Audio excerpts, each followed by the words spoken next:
The cloud is really game-changing. It's not the answer to every problem, but it certainly is a solution to many of the problems. And within the CIO community, we're creating the foundation that our missions can then build on. So we're trying to make it easier for our missions to be able to leverage those capabilities. And many of them are actively pursuing the cloud as they look to their future solutions. We have a buy-first approach. We have a cloud-first approach. Doesn't mean everything's going to go in the cloud, but we look there first. And we use the most cutting-edge tools that we can. We'll get our developers what they need to develop in the cloud and develop around these new agile practices. And they do use these tools. How do we scale the agency? And if we're going to scale the agency, we need to do several things. First of all, we need a cloud-forward strategy. That's not cloud only, but recognizes that we need to be able to utilize the cloud in a way that ensures security, ensures efficiency, it ensures financial responsibility, and it ensures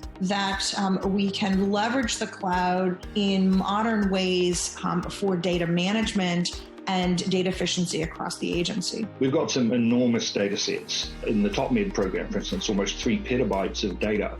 And the only way you can work with that data is in the cloud. And so Biodata Catalyst is the tool that we're using to make it available and really accelerate efficient biomedical research that can drive discovery and scientific advancements, and in the end lead into novel diagnostic tools, therapeutics, and prevention strategies for heart, lung, blood, and sleep disorders. I think the barrier to using all of these might be our figuring out a solution to keeping data secure and allowing it to go only to people who deserve it or who should be accessing it.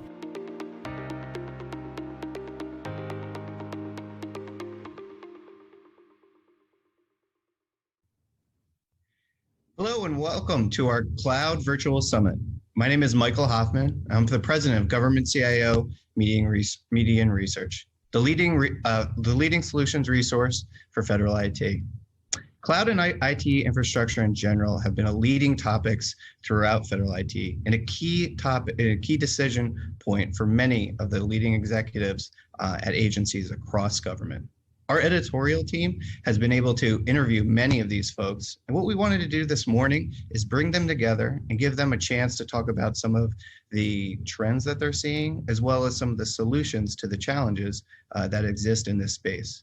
So we're really excited to have everybody join us this morning and have many of these folks join our panels.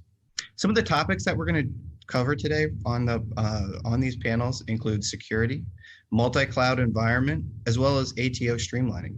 And we're extremely honored and lucky to have Federal Deputy CIO Maria Roat join us this morning and kick us off with a keynote. Before we get started though, what I wanted to do was make sure that we thank our industry partners, Dell Technologies, Zscaler, ServiceNow, and Cognosante. Thank you so much for your support. Without your support, this morning would not be possible.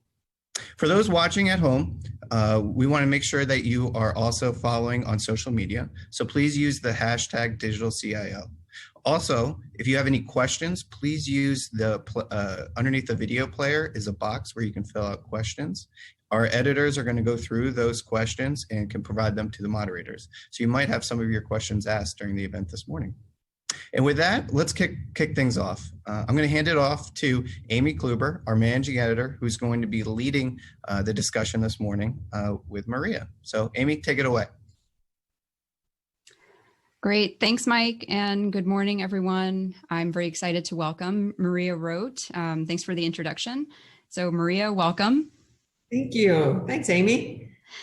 Among your office's many efforts, the cloud is a major player in federal IT modernization. There's the Cloud Smart strategy and, of course, the partnerships your office has across government. So I'm looking forward to hearing some of your perspectives on some of these things. As we know, it's been about 6 months now since you were appointed in this role, and then you were acting CIO for a little bit. How have these initial first 6 months been for you, considering the timing of your appointment during this pandemic? Wow, you said 6 months, and I'm thinking, wow, has it been 6 months? Time flies. It does. Yeah, no, it's been great being here at OMB. I think part of this is, learning how the sausage is made, right? At OMB around policy and the budget and all of that. And I knew a lot of it coming in. but now I really get to see how the sausage is made. And I think one of the things that and the team jokes with me a lot, because I'm like, I asked about something. I said, we met on that 2 months ago. Why is this taking so long? And they just laugh at me, and because I'm not used to operating like that. I tend to move pretty quickly, and so it's a little bit that's been a little bit of an interesting journey for me on the pace of how things operate and run that I'm not used to. I'm used to moving pretty quickly, but it's been great. Again, learning how even more so about the operations and really getting into the details. It's certainly the CIO Council has been tremendous. I know all the the CIOs even before coming into this job, and they've been just hugely supportive. So a shout out to the council. Great. Awesome to hear. And especially, good to hear that the government is kind of keeping up with your fast pace. That's always a plus.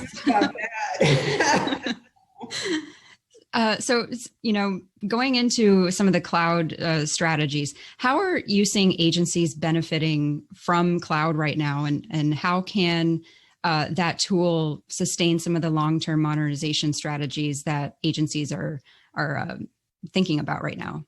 Yeah, so really, the federal government went from cloud first to cloud smart around its policies and really laying the foundation. So, even when the pandemic hit, the agencies were able to really spin up. They were already deploying these cloud-based capabilities, and they were very fast in implementing the COVID-19 response actions, right? So even while we were transitioning to telework, all the things that were happening.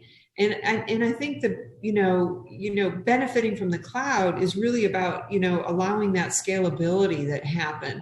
And even it was websites, for instance, right? The president sent out a tweet, and next thing you know, an agency got hit with, in 800+% increases. Think about that. And it was kind of a beautiful thing to watch when you watch the cloud and you watch everything spin up, and then the number of hits went right back down again, and able to watch that.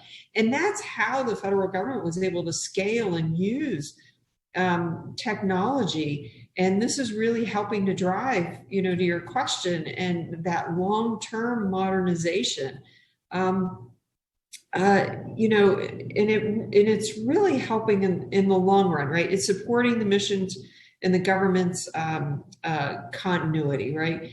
And in the cloud, really sustaining that long-term modernization strategy. I mean, we already said cloud smart, right? We are moving as a federal government, taking advantage of cloud. So even as you're modernizing your systems, moving to the cloud, using SaaS solutions, maybe not building from the ground up, sitting there coding, building out using microservices and containers so that you can very quickly modernize pieces and parts, if you will, or reuse capabilities when you're talking about microservices. And I think this is where the cloud comes in and allows you to do just that. And it really gives you a lot of benefits. But the IT, modernization has to be sustained across the federal government. It is not a one and done, and it has to be continuous.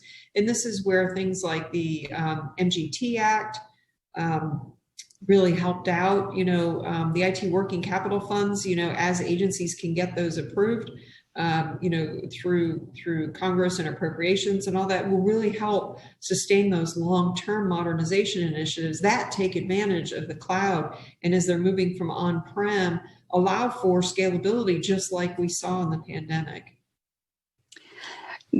Scaling cloud, that's always going to be kind of a topic of focus, especially as it's becoming ever so prevalent across agencies.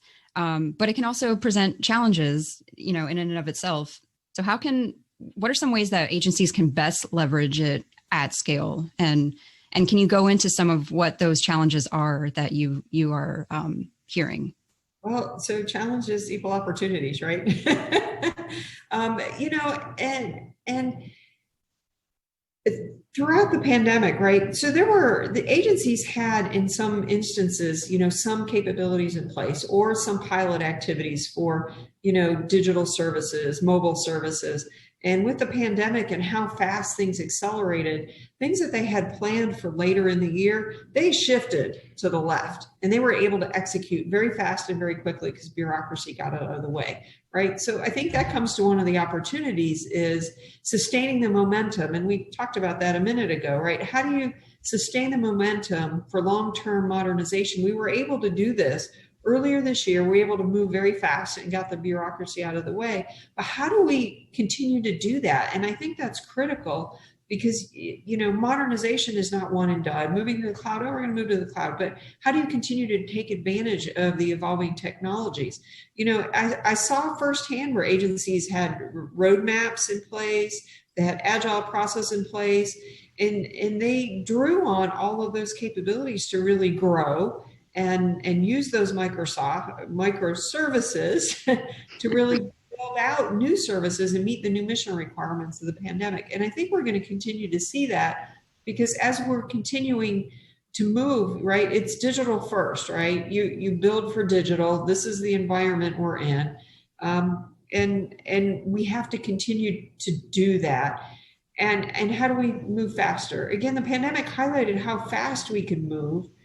We need to sustain that momentum, and we have to continue to drive innovation. You saw a lot of innovation coming out of the pandemic around technology, you know, and some of it may not be innovation, right? The expansion of virtual desktops in the cloud. That's one example to replace buying hardware, right? So you didn't have to buy hardware. Rolling out virtual desktops so that people can use whatever computers they had. They're in a secure virtual desktop. They're able to connect to resources that they need. And again, the agency doesn't have to go out and buy expensive hardware for new or surge employees. And you can get people ramped up much more quickly. I think automation, agencies took advantage of automation, and there's more that can be done around this to really reduce the time and energy on administrative activities, right? If nothing else, when the entire federal government moved to telework, what happened to the paper, right? And this was a shift. I mean, people might not think about this, but where agencies were wholly dependent on paper and moving paper around, all of a sudden, you know, digital, the requirement for e-signatures has been around for a long time. You know what was really great about the pandemic? It forced electronic signatures. It forced the use of electronic signatures where people said, oh, I can't do that, oh, or I'm not allowed to do this. Guess what? You're sitting at home, you don't have a printer, you can't scan, you can't do any of that, but there's always been the requirement for e-signatures. So I think that was one of the good things that came out of it. And I think, you know, with automation comes machine learning and machine intelligence and, you know, using AI for augmented decisions, really helping our workforce focus on some of the higher value, more complex things. And we're already seeing, you know, tools with AI capabilities already built in, used across the federal government in science, engineering, you know, modeling, simulation. We're seeing all of that already, and really taking advantage of the cloud to really expand on those capabilities and really think about what's in the realm of possible for the federal government as we're taking advantage of cloud and the scalability that it gives us. The pandemic, definitely, I think it's unlocked a lot across government, you know, as far as why, you know, doing things because that's the way they were always done. Why? It really allowed agencies to take a step back and kind of think through some of their strategies and, you know, implement things that are necessary, not, you know, because it's necessary, not because you can't do it or whatever. So, you know, the pandemic has also driven this need for a cohesive approach to data. And obviously we know the federal data strategy predates the pandemic. Where does the cloud fit into that data strategy? I know you had a huge presence in releasing that and now overseeing it. Yeah. So when you look at it, you know, with data and then from, you know, technology perspective, so the technology really gives us the ability to, you know, aggregate that data, right? Far and wide, right? It gives us that ability. And throughout the pandemic, and we're continuing to see this today, the need for horizontal and vertical data sharing through multiple levels of government, right? So from agency to agency, the need to share information, share data, as well as vertically through states and locals to the federal government. Think about, the work HHS was doing, getting information from the states, from, medical treatment facilities, from across the board, and the amount of data that they had to, aggregate, sort through, figure out what was going on with COVID. So there's that vertical as well as the horizontal, and that's going to continue to grow. And I think, our investments in data, right? So we started the federal data strategy a couple years ago, right? And it's really, I think the work around that's been an accelerator for the response, right? Back to the sharing across mission spaces, mission partners, regardless of what that mission space is across the federal government. And there's been some really good, I think, some proof points, across the mission spaces, and how we can use data and technology in new ways and in better ways as we're looking to sharing. There still is a need, I think, for a faster path to maturing data sharing, right? Especially where data is frequently updated, incorporated into decision-making models. How do we leverage the cloud? How do we leverage the technology? You don't want to make copies of data all over the place, right? But how do we access the data where it lives, or if it's in the cloud or wherever it's in, to really help use that data to drive the decision-making? And I think, the interconnectivity of data between systems becomes table stakes, right? The demand for data is going to continue to increase more and more as people say, I need the data before I can make a decision, right? And using APIs to connect cloud-based systems is needed to share the information. And this gets to, improved operations, improved customer experience. And, we need to think through, we can share data, right? But what are those things that are in the way of us sharing data, right? Are there conflicting regulations? Are there conflicting policy, right? The cloud's a great enabler. We can share data, we can put in APIs, and we can do all kinds of stuff with it. But we need to make sure that we're looking at some of the challenges around, are there conflicting regulations around data? Any policy around data usage? Certainly sharing data, right? How do we share data across the federal government, right? We can do it technically. There's no blockers technically, but it really comes around policy and the usage of that data. And really, as we're maturing around our data sharing and how we use data for AI and other technologies, we really need to think through some of those implications around regulations and policy as well. So as we're leveraging data and putting it in the cloud, building out these huge data stores and data lakes, and really building out those capabilities, there's this other aspect of it that I think we need to think through around, like I said, the conflicting regulations or policies, things like that, privacy as well. Definitely, and the data strategy is a huge undertaking that both the CIO councils and the CDO councils are. Obviously, you have that partnership to tackle that together. Can you discuss how you guys are working together to incorporate some of the cloud strategies amid these ongoing data efforts that you mentioned? Yeah, we've got some work underway. So the agencies have, the 2020 action plan. So we're in Q4. The agencies have been doing a really good job on the action plans. All of that's publicly posted, so people can see what's going on with it. So the agencies have been doing a good job on the action plan. And what we're working on now is, okay, what's next with the action plan? And how do we continue to mature? There is so much good stuff.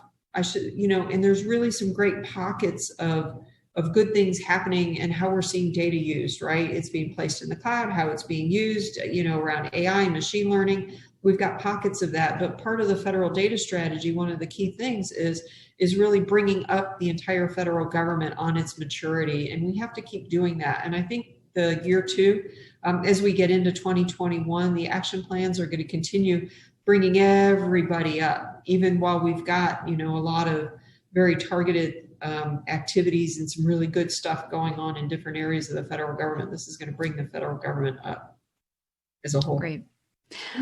So this next question is actually going to be touched on in a subsequent panel later this morning, but I wanted to get your kind of high-level perspective regarding security. We hear it's a twofold approach. There's securing the technology on one hand, and then there's the human element. So we will hear about this later, but from your view, how can capabilities like zero trust, how can they impact cloud strategies, amid these ongoing modernization efforts? Wow, prior to coming up here to OMB, we were actually rolling out, how we're getting to zero trust, right? Zero trust networking, so that people who are at home can log in and without backhauling all the way through a VPN, through the agency and back out to the internet to get to their cloud, to get to the cloud tools and the tools that they were using, right?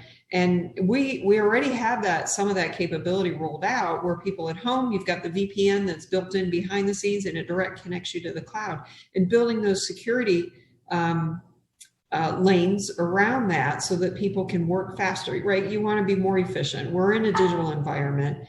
And I think things like capabilities like zero trust, as we migrate to the cloud, building out that zero trust, what is that path towards a zero trust? And that is through every layer of your stack, right? It's just not one thing, but building in security into everything we're doing, I think, is critically important. And taking advantage of those capabilities really helps our employees and how we serve up the public as well. I know that you guys are going to be touching on this later, but I do want to share, as we're looking at shared services across the federal government, one of the ones that we've talked about the QSMOs, right? The Quality Service Management Office. I think you've heard of those, Amy. There is one around cybersecurity. With part of that is looking at shared services around cybersecurity, right? How do you have SOC, Security Operations Center services, right? Vulnerability management, DNS resolver services. These are some of the things that get rolled out next year, but making sure that the level of standards and the services are being met on those capabilities and that it's consistent. So that's one of the roles of the cybersecurity QSMO, is to really make sure that there's a level set on that. And I think, not only across the federal government is it about the tools and technologies, right? Taking advantage of cloud, its capabilities.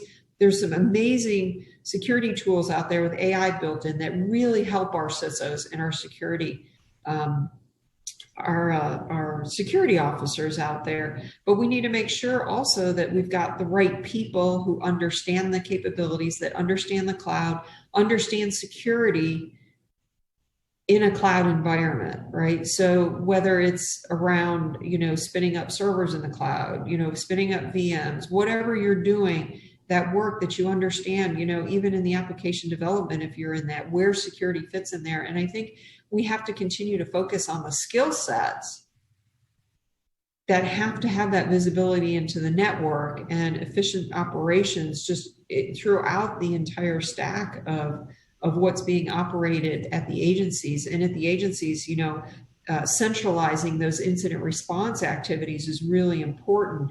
And there's been a lot of really, really good work around that. And even as we're moving to the cloud and security and, digital first, right?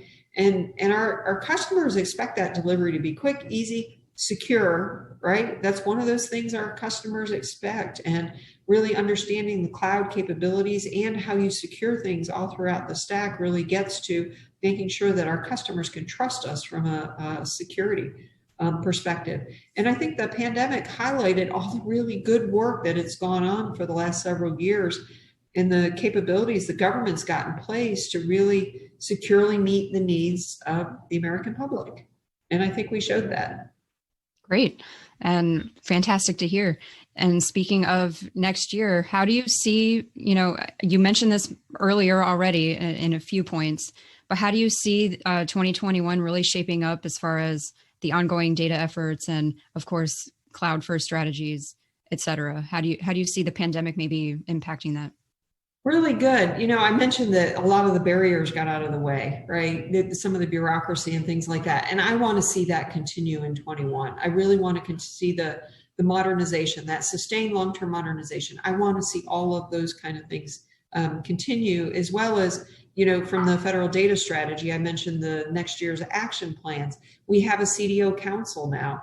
And, you know, the chairs, and they've started meeting, and there's a lot of really good stuff going on. The data community has always been pretty well connected. And by standing up the CDO council, it's just been amazing how they're coming together and working together. And I think we'll see with the action plans for 2021, I think we're going to see even more, just some big steps around data and maturity across the federal government. Fantastic. Well, we are out of time, but Maria, thank you so much for joining us. Great perspectives. And I will introduce now our next panel, led by my colleague, Fernanda Manzano. Thanks, Amy. Thanks again, Maria. Thank you. Hi, thank you. All right, so joining me for our discussion today, I have John Short, EHRM Chief Technology Integration Officer at the Department of Veterans Affairs, Nick Weber, Program Manager for Cloud Services for Research at the National Institute for Health, Chris Nichols, Program Manager and Chief of the Enterprise Intelligence and Data Solutions at Defense Health Agency, and last but certainly not least, Jonathan Album, Federal CTO and Principal Digital Strategist at ServiceNow. Welcome, gentlemen. Hello. All right, so to start out today, I want to start with the high-level focus of things. Each of your agencies has developed strategic plans and goals centered around IT modernization, some specifically calling out the use of the cloud and others mentioning it as a viable option. Since those plans have been put out, you've all made great strides in realizing some of those goals. So what are the significant accomplishments you've made to date in each of your respective organizations in your move towards the cloud? Who wants to kick us off?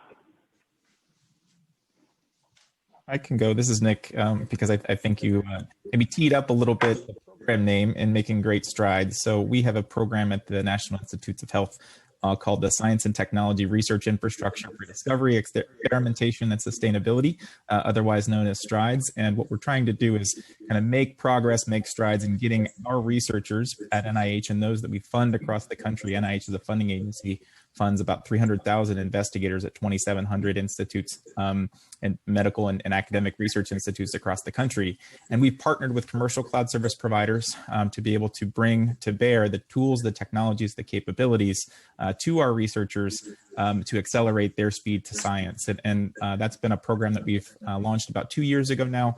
We have partners with AWS and Google Cloud in discussions with Microsoft and other cloud service providers as well to bring these technologies to bear and have seen great success over the last couple of years. About 350 research programs have enrolled in STRIDES. We've trained nearly 3,000 people. We've had about $10 million based on the cost, the negotiated price ranges that we have with our cloud service providers and cost savings to our participants, and a lot of great research capabilities and new innovations and discoveries potential for our research community. So that's been a major part of NIH's strategic plan for data science to really bring these tools and technologies to bear to scientific research and to combat things that we're dealing with every day with COVID and the pandemic and with many other health afflictions that many of us or our loved ones are struggling with. So we're excited about the program that we have at NIH. That is exciting. John, Chris, anything from you guys? John, you want to go ahead? John Short, let me comment. As you know, VA's moving forward with a new clinical electronic health record, the same one that DoD started rolling out prior to our initiation into it. As part of our work, what we've done is we looked at wherever Cerner has the capability for their own internal Millennium Cloud services, we're utilizing those for almost all of our components. In addition to that, Cerner has announced publicly that they have a partnership with AWS, Amazon Web Services. And so we're looking more and more using that platform as well. We have a lot of integrations we did when we went to Grandstaff, our first hospital site. And majority of the interfaces that we had that weren't inside the Cerner Enclave, a good majority of those we actually put into AWS and or the Azure Microsoft Cloud, the VA Enterprise Cloud that OIT had set up. We put them there for resiliency, for expandability, and for flexibility. So it's worked out very, very well. We continue to look at that with Cerner and how we can best move to that. We also moved VA's historical data, 38 years of medical records, into Cerner's Healthy Intent platform, big data platform, population health analytics, which has given us a lot of flexibility in what we do going forward, especially as we look at using more cloud platforms. Over. So on the DoD front, on the military health front, so we really started this path about 2.5 years ago, and actually increased our time because of some things this year I'll explain. But it was brought in about 2.5 years ago to really aggregate all our data together because it was all disparate everywhere around the organization, right? Not just health data, but many other data sources. So we really set up a secondary data PMO, and that's what I manage now. Really focus around efficiency with data, efficiency, speed, trust, intelligence, and enabling that user experience. And the cloud piece is a piece of that, right? And so for the last 2.5 years, we've consolidated about 22 warehouses and re-platformed about 14 applications into what now we're calling the MHS information platform. And due to various reasons, we are on an 18-month plan to move everything to AWS GovCloud. We enhanced that timeline starting in late February, early March. Yes, it just happens to be the same time as COVID, but it had nothing to do with that. That just became a doubling effect, right? Because of data needs. But in about a 16, 17-week period, we moved everything from an on-prem data center into AWS GovCloud, which meant a lot of work by the team and a lot of effort to get there. The big part of that is now spending the last 4 months since then to really smooth out the edges, really working on role-based access around everything, focusing on our compute and store, which is critical. We're not smart about things, and this goes with cloud across the board. We've decreased our cloud costs over the first month. We've actually dropped it in half because we figured out how to manage, starting to figure out how to manage things the right way. Focusing on data management, operating instructions now, versioning, platform efficiencies as a whole, because as I keep on telling the team, the amount of work to us is not decrease, it's going to increase, right? And so we need to get as efficient now, so then we have that buffer so we know how to manage this accordingly from a cost and performance perspective. So that's kind of where we've gone and come to in the last couple, and then now the focus is what's next. If I can just jump in, I think. Please go ahead, Jonathan. Yeah, I was just going to say, I think one of the very interesting, themes, across the three stories is the importance of data and making sure that the data is stored well and that there are ways to access the data that are easy. And cloud's a great tool to be able to support that. I love the idea of being able to consolidate warehouses and create more access to data. But if we're going to do these cloud migrations, and I did a lot of cloud migrations when I worked in the government, we have to be thinking not just about where the data is and what it is, but once it gets into the cloud, how do people have access to it? How do they request access? How are they able to trust that the data that they have is the right data? So there's a lot of additional planning and thinking, I think, that, is behind these stories that is really important for people to understand. It's not as simple as just buying an AWS or Azure instance or a platform technology. You really have to be thoughtful about what you're trying to accomplish and how you'll operate in the future. No, Jonathan, on that, I absolutely agree, right? I mean, it should be technology last. It's really about the people in the process. And if we don't get that right, we should never be inserting a piece of technology at all. Because inserting a piece of technology into something does not fix the underlying problems or issues that are occurring. And we have to focus on those processes and people and how to manage that capability the right way. Yeah, I'd like to totally agree. Jonathan said just briefly, and that is, we're dealing with health IT in my realm and a lot of other people's realms here. And people can say data is data, but health data is very more unique You have to be much more careful with it. If you get a bad transaction and you're missing $1, that's one thing. If you have a bad transaction and your medication doesn't arrive or wrong one comes there, that's a worse problem for that individual. So you got to be critical with health data. One of the things we did when we moved the 38 years of data from VA to Cerner, we actually cleaned up the data more with clinical informaticists, medical doctors and their staff to going through it, making sure the coding was correct for different national standards, LOINC, RX norms, SNOMED, and also where there was errors in the data, they were able to clean those up. And then they were able to take those work that they did to clean that data with tools that they did and provide that back to the legacy side to say, here's the areas we cleaned up. Now you can go back and clean up the legacy data as well in the current systems. So I think that's one of the critical things. Anyone can just move a chunk of data. I mean, that's easy to do. But to do it secure and to clean up the data and then make it effective when you get it there and not overspend on your infrastructure, that takes work. Over.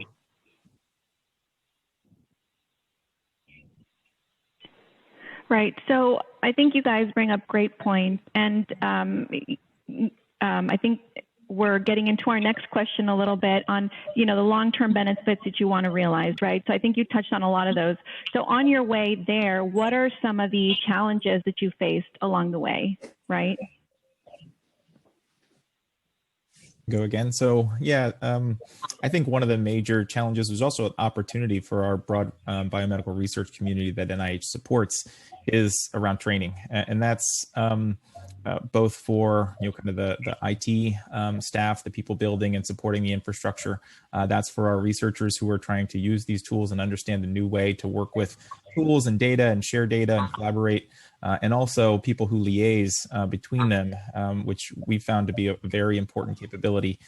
People who know both the research side, the IT side, and can help to make sure that our business users, who are generally research scientists, have the support and understanding and don't have to worry or care so much about some of the underlying fundamental IT components, the networking, the identities, the other pieces.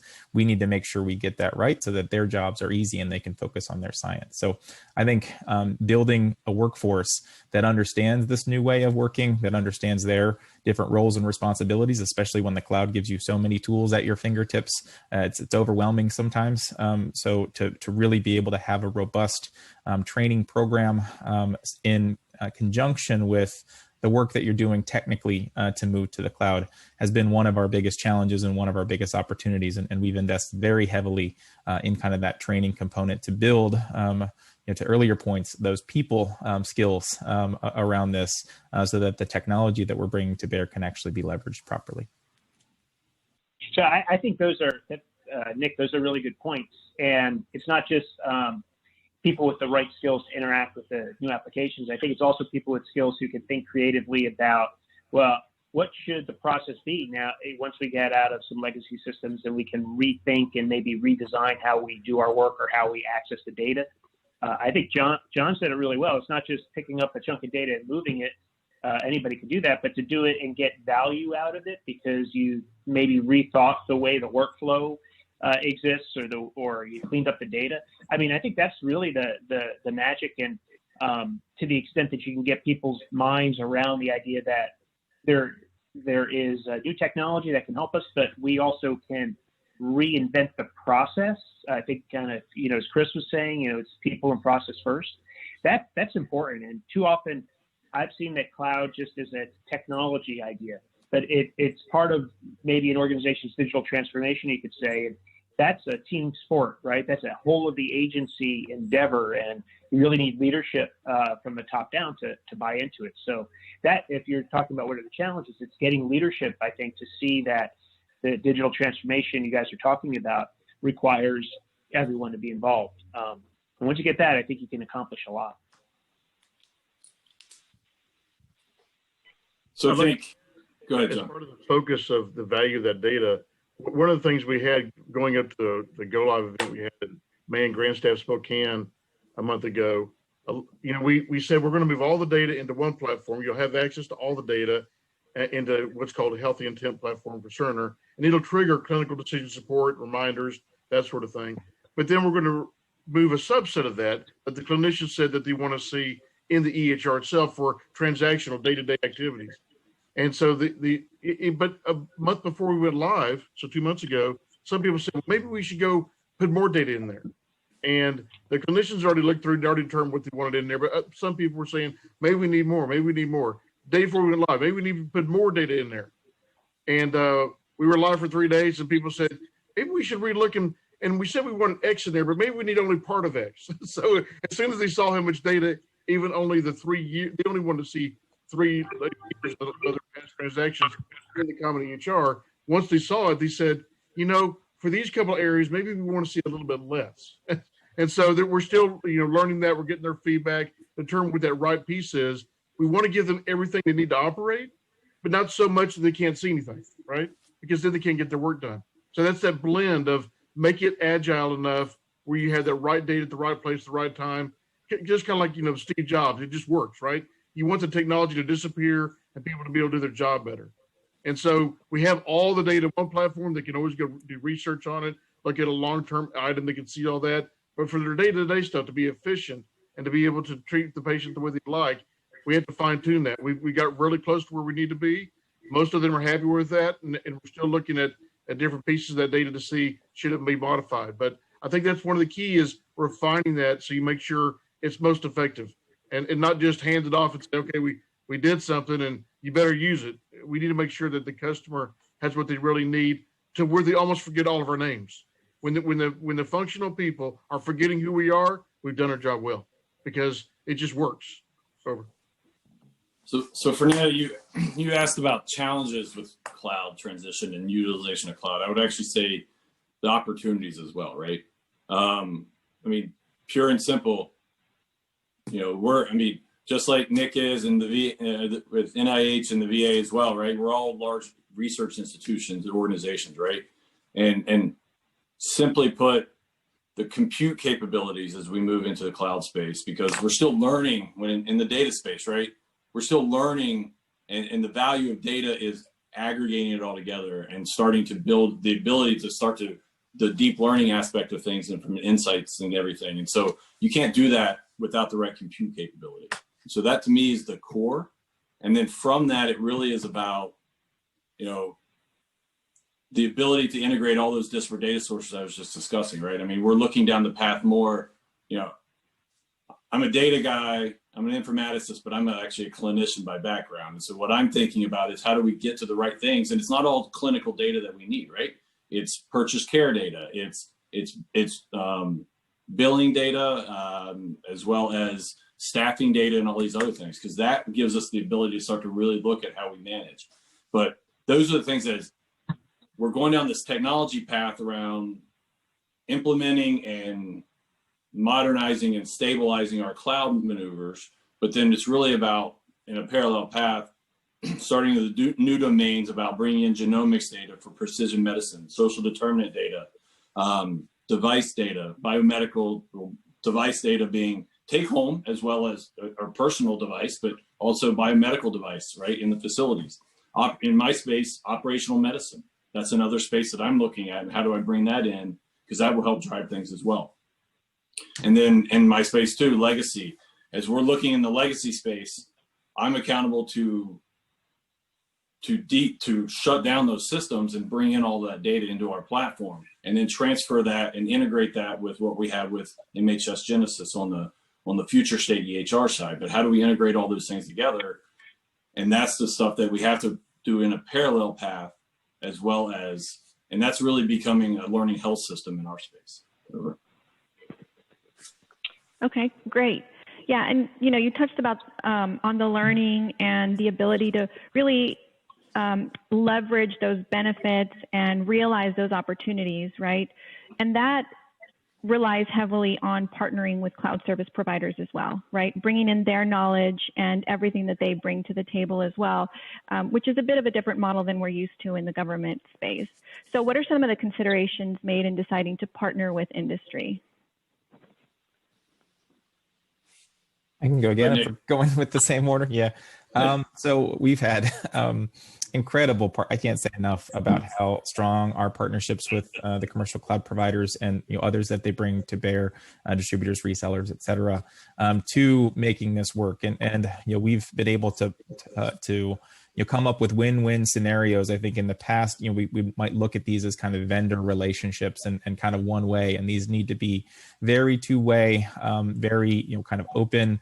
We bring professional services folks in all the time through dedicated engagements and ad hoc to really understand how can we start to, kind of position ourselves and position our teams internally to extend our data center out to the cloud and do it in ways that are, kind of under best practices and that they've supported many other organizations in doing. So, we've found that they have so much, kind of knowledge and insight and interest. One of the things that, comes through very clearly is, I think, we look at the mission first, and we look at the objectives, and we look at what we can do, together to, make new discoveries and build new capabilities and figure out interesting ways, the art of the possible, like Jonathan was talking about, for using these tools for making new discoveries. And that excites everyone on the team, whether it's somebody on the NIH side or somebody from the cloud service provider side. And when you're kind of sitting on the same side of the table trying to figure out the best solutions, how can we do this? This is exciting. You get this momentum and snowball effect that, again, is very different than what I've experienced. What you mentioned, government relationships typically are is very, kind of one-way contractual, do this for us by this time. When we're looking at it, more collaboratively, we're able to get so much more done, in my experience. So it's been a great relationship with our CSP partners. John? To tag on to that, I would just say, there's no one in the federal sector, honestly, let alone the private sector, can do this themselves, right? And do all this themselves. And so it is an absolutely partnership, as Nick was saying. And it's really about, as Nick was already saying, finding the right industry partners, having, as well as having inward honest conversations inside the team and inside the organization on what is needed and what is necessary, not being caught up with everything that's coming down the pike, and really looking at it from a strategic perspective and a planning perspective, and how you incrementally put the right capabilities in at the right time. And that also helps foster those relationships with your industry partners. John, anything from you? Nothing additional on that. Thank you. Yeah, I would just, from my perspective, having worked in government for a long time and then having moved into industry, I think oftentimes, industry sometimes needs help to understand the mission and what you're trying to accomplish, and get away from the idea that you're buying technology because you like technology. You're buying technology because you're trying to help a veteran. You're buying technology because you're doing cancer research. You're buying technology because there is a mission behind that. And I tried to do this when I worked at USDA, and I think it worked pretty well. And I don't know that it always happens, but let's connect this purchase and let's connect this cloud service we're buying here with the citizen, with the researcher, with the patient. And I think when you make that connection, you create really good engagement. And some of the conversations become less about the contract and more about the outcome in a really meaningful way. So I just offer that as advice, of something I've seen on sort of both sides of the fence here. Thanks, Jonathan. And what about from a technical solution perspective? Are you approaching these massive technical challenges in a different way than you have previously? Well, we've talked a lot about data, and we've talked a lot about, the need for integration. And, one of the things that I've worked on since I joined ServiceNow is really the ability to leverage the data in these sometimes legacy systems, or maybe a system of record, and using, workflow technology to use that data, leverage it via workflow to get to an outcome, to get to an answer, or to complete a service for somebody, and trying to automate those things as much as possible. Too often, the complexity that's sort of grown up in our environments over time, requires somebody to go to multiple systems to get an answer. It does sound like there's people are thinking about how do we integrate this data. And I think integrating is one thing, and then leveraging it through workflow to drive to mission outcomes as quickly as possible, and making it simple for people to get the service that they need, whether it's a patient or it's a researcher or what have you. That's what makes the difference. And I think as John was saying, that then we just disappear as providers, and the functional people can do their thing, and ideally do it a lot more efficiently, because what they need is at their fingertips, and they can get to it through a mobile device, or they can get through it online, or using the tools they're most comfortable with. Let's minimize the change they have to go through. Let me dovetail. Right. Just add one thing, that is, and I looked at some of my readings on Elon Musk. He talks about it a lot, and it's de-engineering. We often go to these complex things that they work, but we need to take the next step to de-engineer that solution and make it less complex. When we make it less complex, we lower the cost, and we also lower the risk for the user. We lower the risk for ourselves to maintain it, and we usually lower the overall complexity everywhere else. And so it's easier to integrate to that thing in the future, easier to migrate to something in the future. So we constantly need to rapidly find a good solution and then spend the time de-engineering that solution instead of what we typically do in government and sometimes large contractors is take a long time to develop a big solution.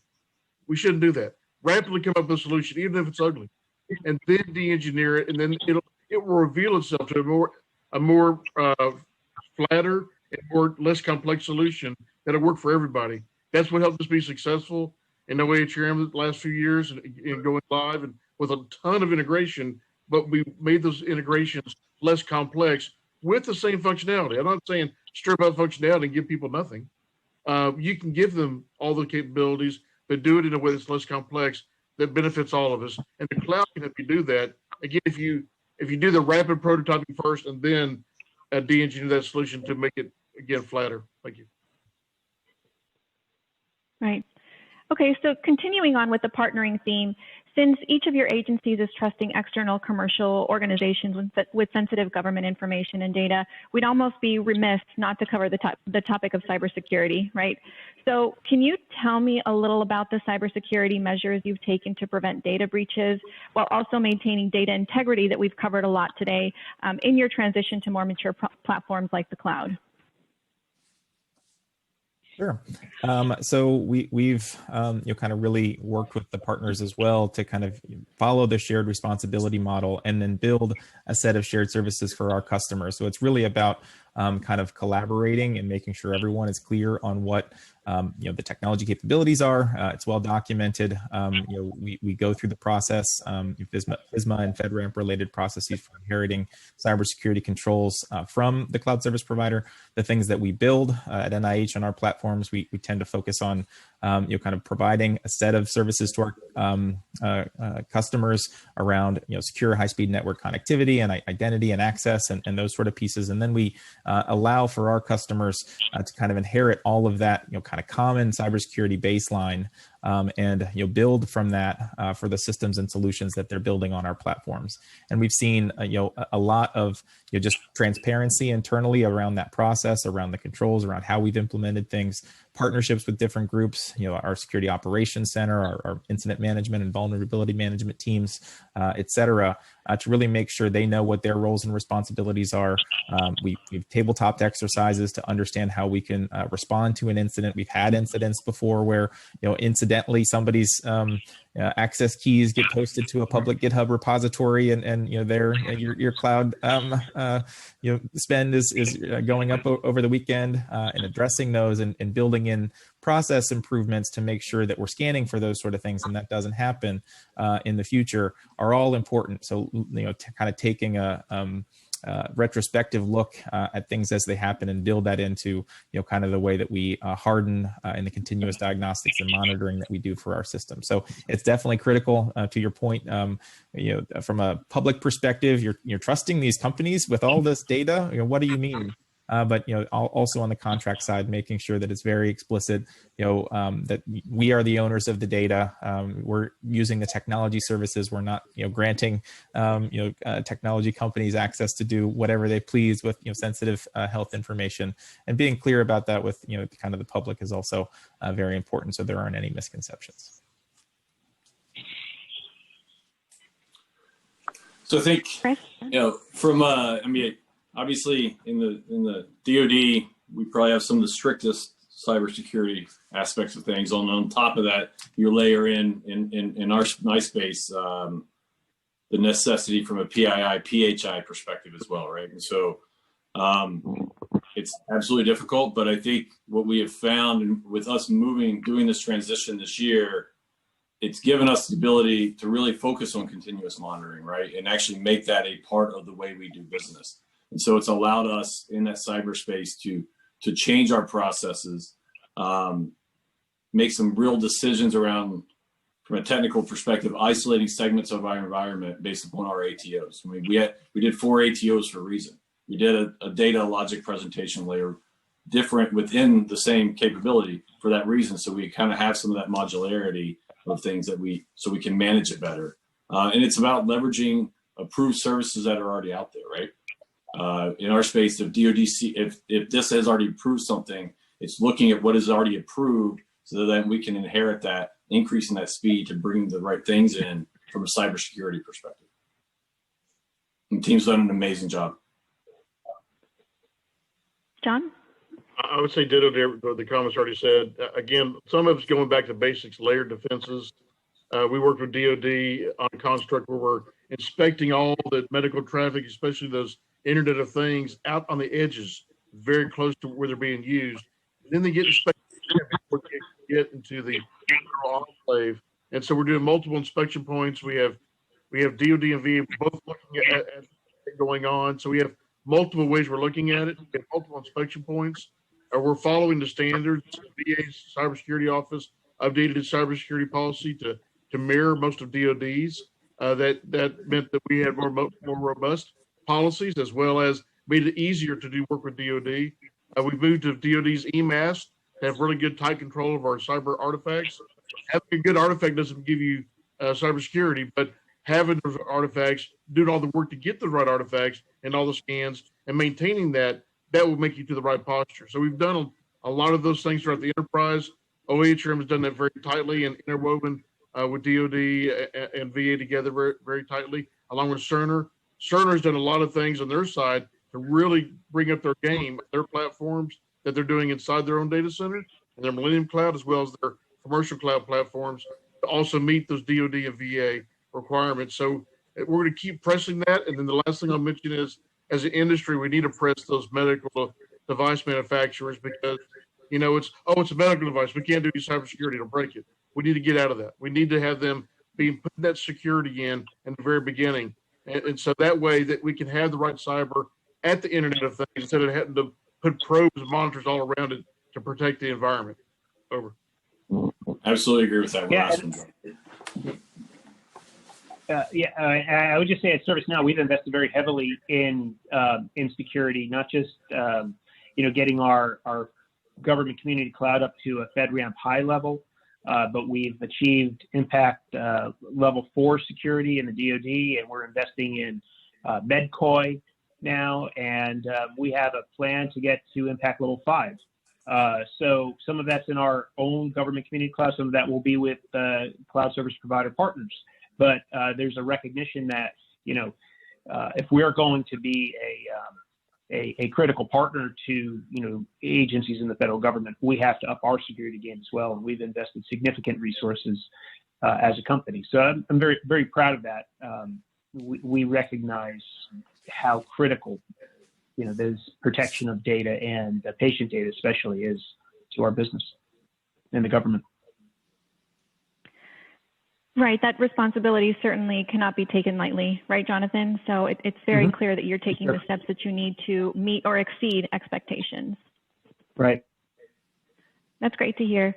All right, so we're almost near our time together. So I'd like to switch our focus a little bit and hear from you about what you foresee in the next 3 to 5 years in the government healthcare space as you look to leverage, all of the efficiencies, all of the benefits that we just spoke about in your move towards the cloud. So I'll take this one first. So I think our next year is our last big year of being foundational. As I said, 2.5 years of consolidating, rationalizing, right? Advancing our timelines around cloud and moving to the cloud work. And so our next big year is really that last foundational where we're focused on migrating our last big component of a warehouse called MDR into the MIP. And then really focusing also around data management and automated data mapping with some tools, data pipeline automation, and then finalizing our legacy data prototype work. And as I was discussing earlier, but then in parallel path, it's really about the so what. That's all great technology things, but it's really then about putting that innovation pipeline in, and then working with our broad swath of this very large organization worldwide around the work that they need done. And going back to something Jonathan said earlier about, prioritization and getting senior leadership buy-in, that's been a big piece of what I've been focused on, and getting those right types of boards put in place so we can get prioritization, but then also working as we identify what work needs to be done and what tools need to be there for our functional community. Most of our MTS are already solving these problems on their own because we haven't solved them, right? So it's working with them to find and harnessing the innovation that's out there everywhere, and then bringing it into the enterprise platforms and then scaling it in a timely manner.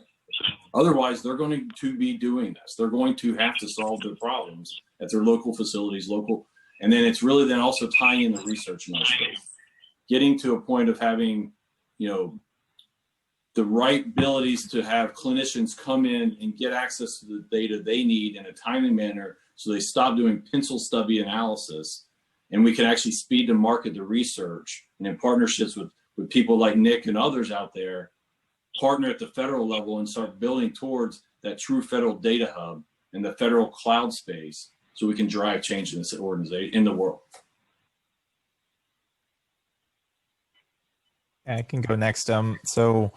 For the next 3 to 5 years, I'll echo a lot of that. I think we're looking for much more system and data integration with all our individual research programs that we fund, and then what that means for patients or healthcare in general. So I'll give some examples.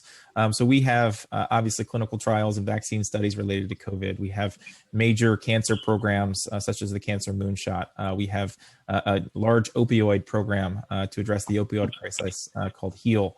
And we have many of these different types of programs, the BRAIN Initiative. Another one is the All of Us Research Initiative, where we're enrolling 1 million people for personalized health information, genomic information, medical history information.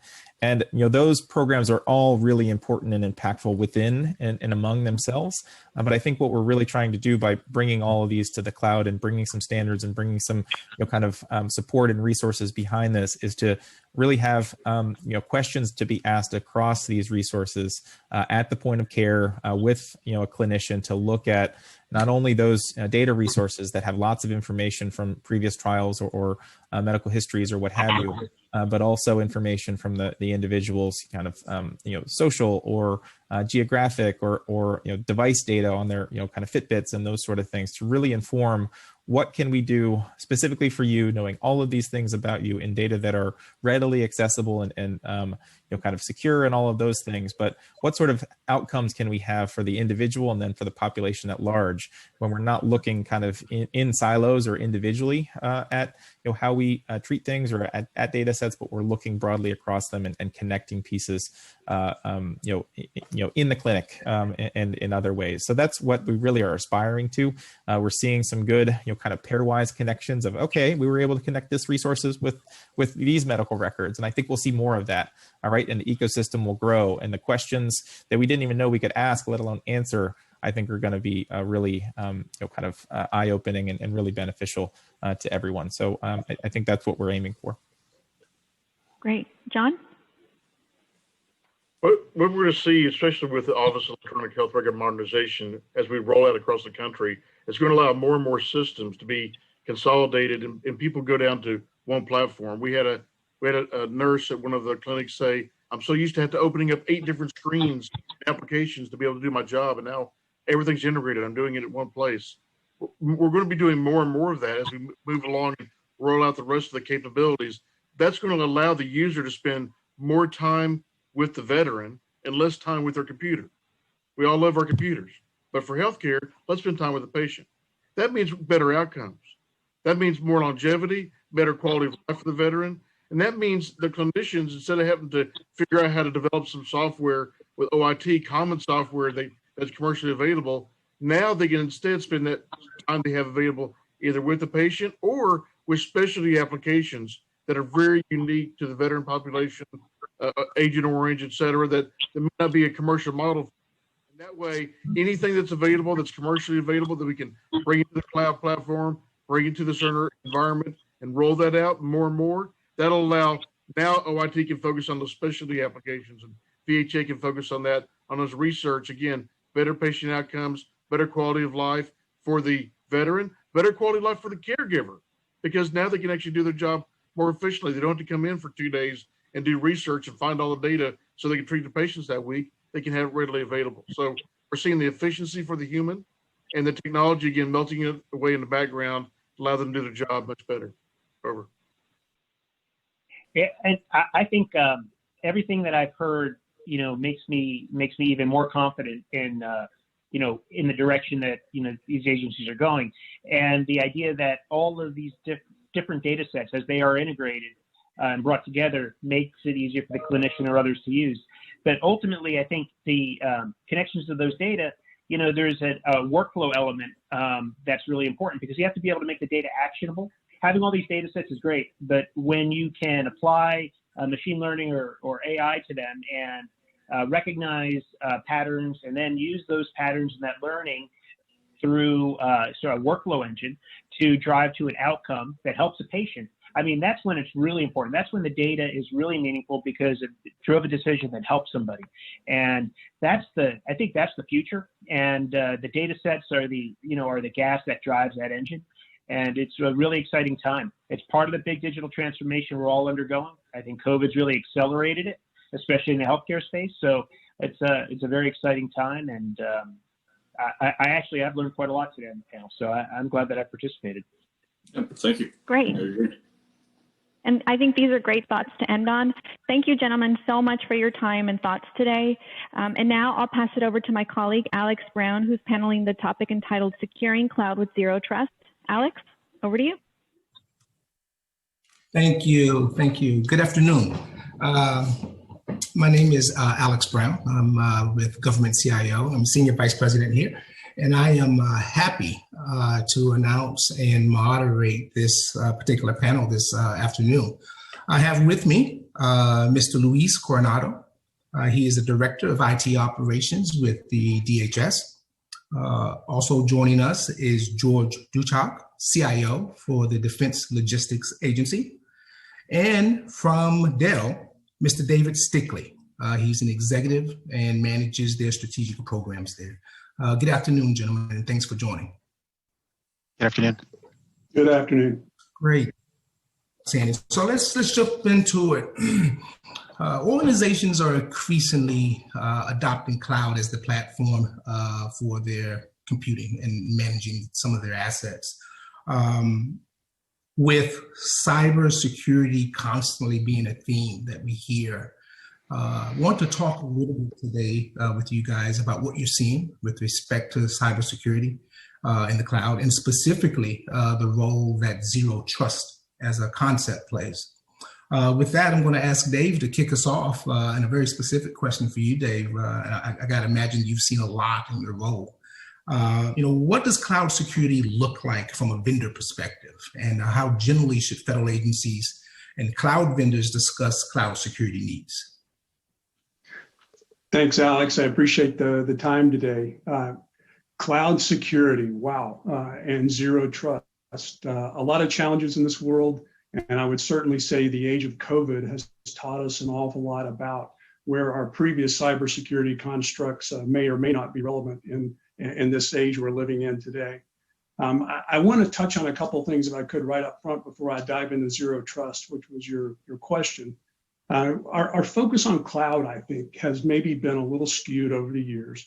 And I will freely admit that as a previous government executive, I might have been a party to this confusion over cloud as a destination as opposed to an operating model. I mean, we came out with cloud first policies where we were simply pushing our customers to get into the cloud We had a little conversation here before we came on the air about pushing COBOL-based applications into the cloud environment. Not everything operates well in the cloud, and that's just a fact. And so the way we look at cloud as an operating model is honestly the way that most of the industry is operating in the cloud today, in a hybrid mode. And what I'm seeing more so today is, traditionally we talk hybrid between your on-prem solution and a potential public or gov cloud solution. I'm seeing an awful lot of push to the edge today because our applications are starting to process at the edge.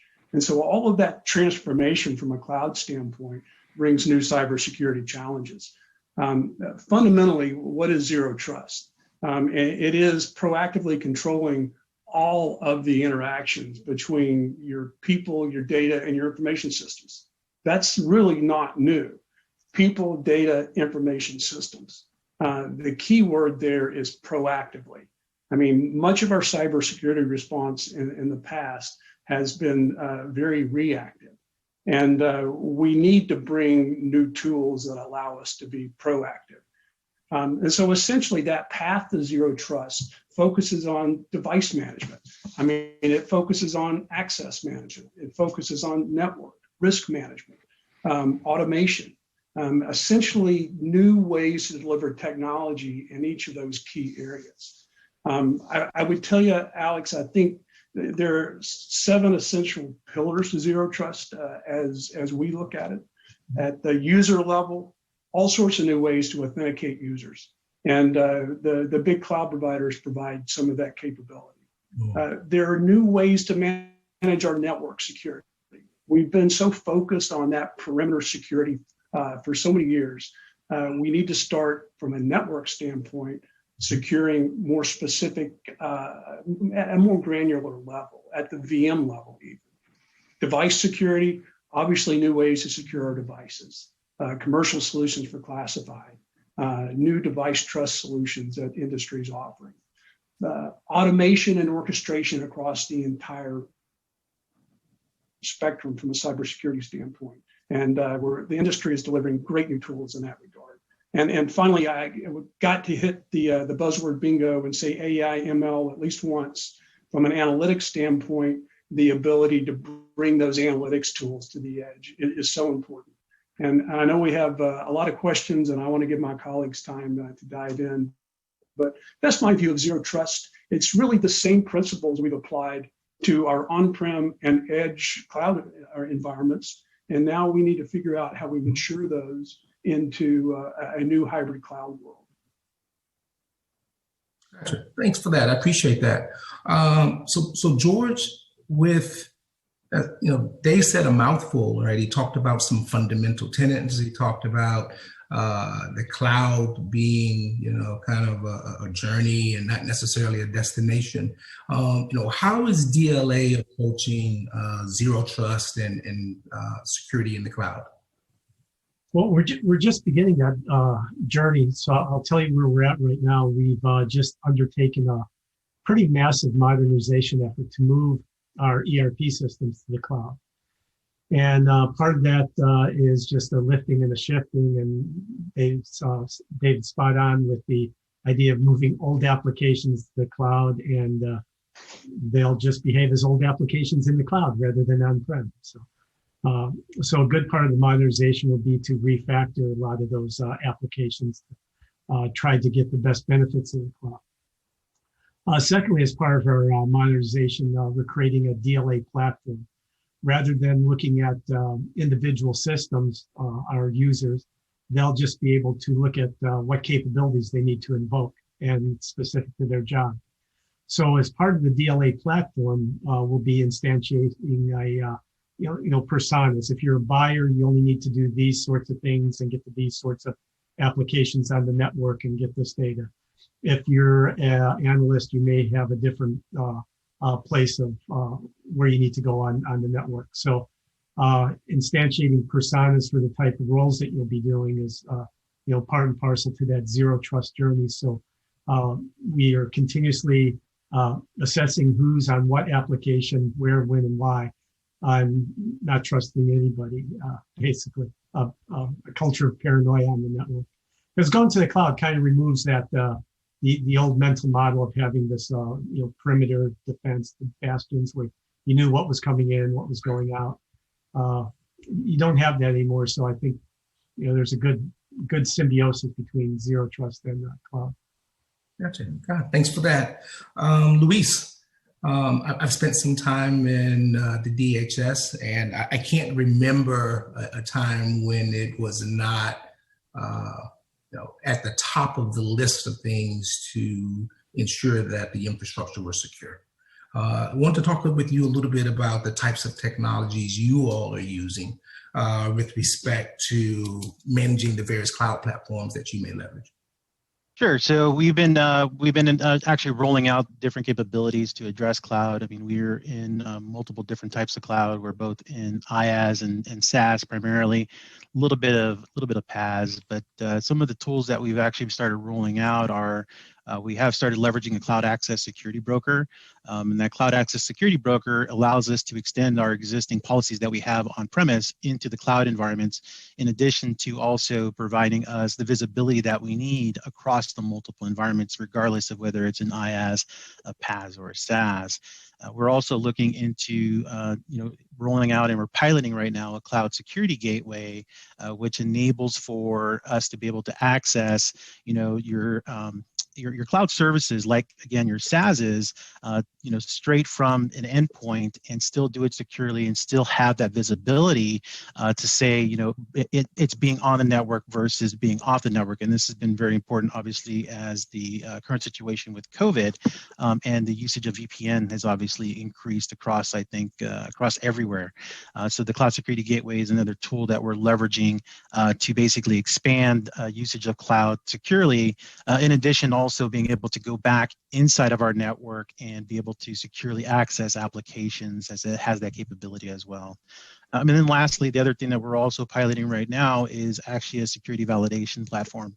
And that security validation platform allows us to be able to test our defense in depth for whenever we roll out, if we're going to go from cloud A to cloud B, but then we're starting to look at another cloud environment, figuring out what our actual security looks like from a defense in depth by being able to validate, different scenarios of when something is occurring here and then coming back on-prem, that we have visibility and ensuring that, all the triggers are triggering as, as that data is going from the cloud environment back to on-prem. So those are a couple of items we're.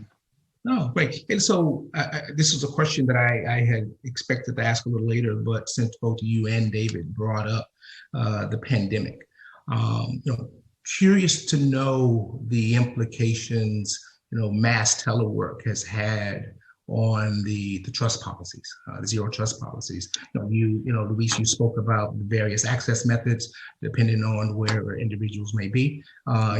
Also interested in understanding your perspective on it. I gotta imagine different organizations approach it differently, but it'd be good to see kind of what you have to say about that as well. So. Sure. So we ended up, we nimbly adapted to the increased telework. We already had luckily my predecessors had prepared us for capacity. There was a snowstorm that occurred, I think it was in 2018, where we found out that we needed to increase our capacity to be able to support the workforce from a remote perspective. So that did help us being able to transition over to full-time telework for a majority of the enterprise. The other piece of it also was increased capacity to some of our data centers as well from a circuit perspective.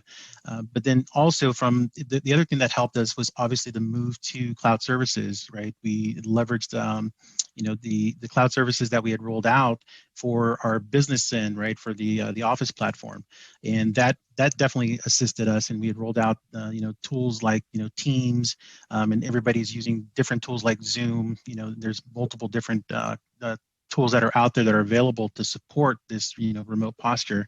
But with that came risk, right? Figuring out, okay, well, how do we measure the risk, and what's the risk that we're now willing to take? And truth be told, I think that because of the situation, and I think even George can probably talk about it from a DoD perspective, I think organizations were willing to take on maybe a little bit more risk due to the current situation. But what we did is we did analyze and look at, what is our visibility right now that we're getting when people are on the network inside of the wire, if you will, versus when they are connected through a VPN or connected through something like a cloud security gateway. And we did the analysis and did validate that we do have visibility because we also have endpoint protection as well.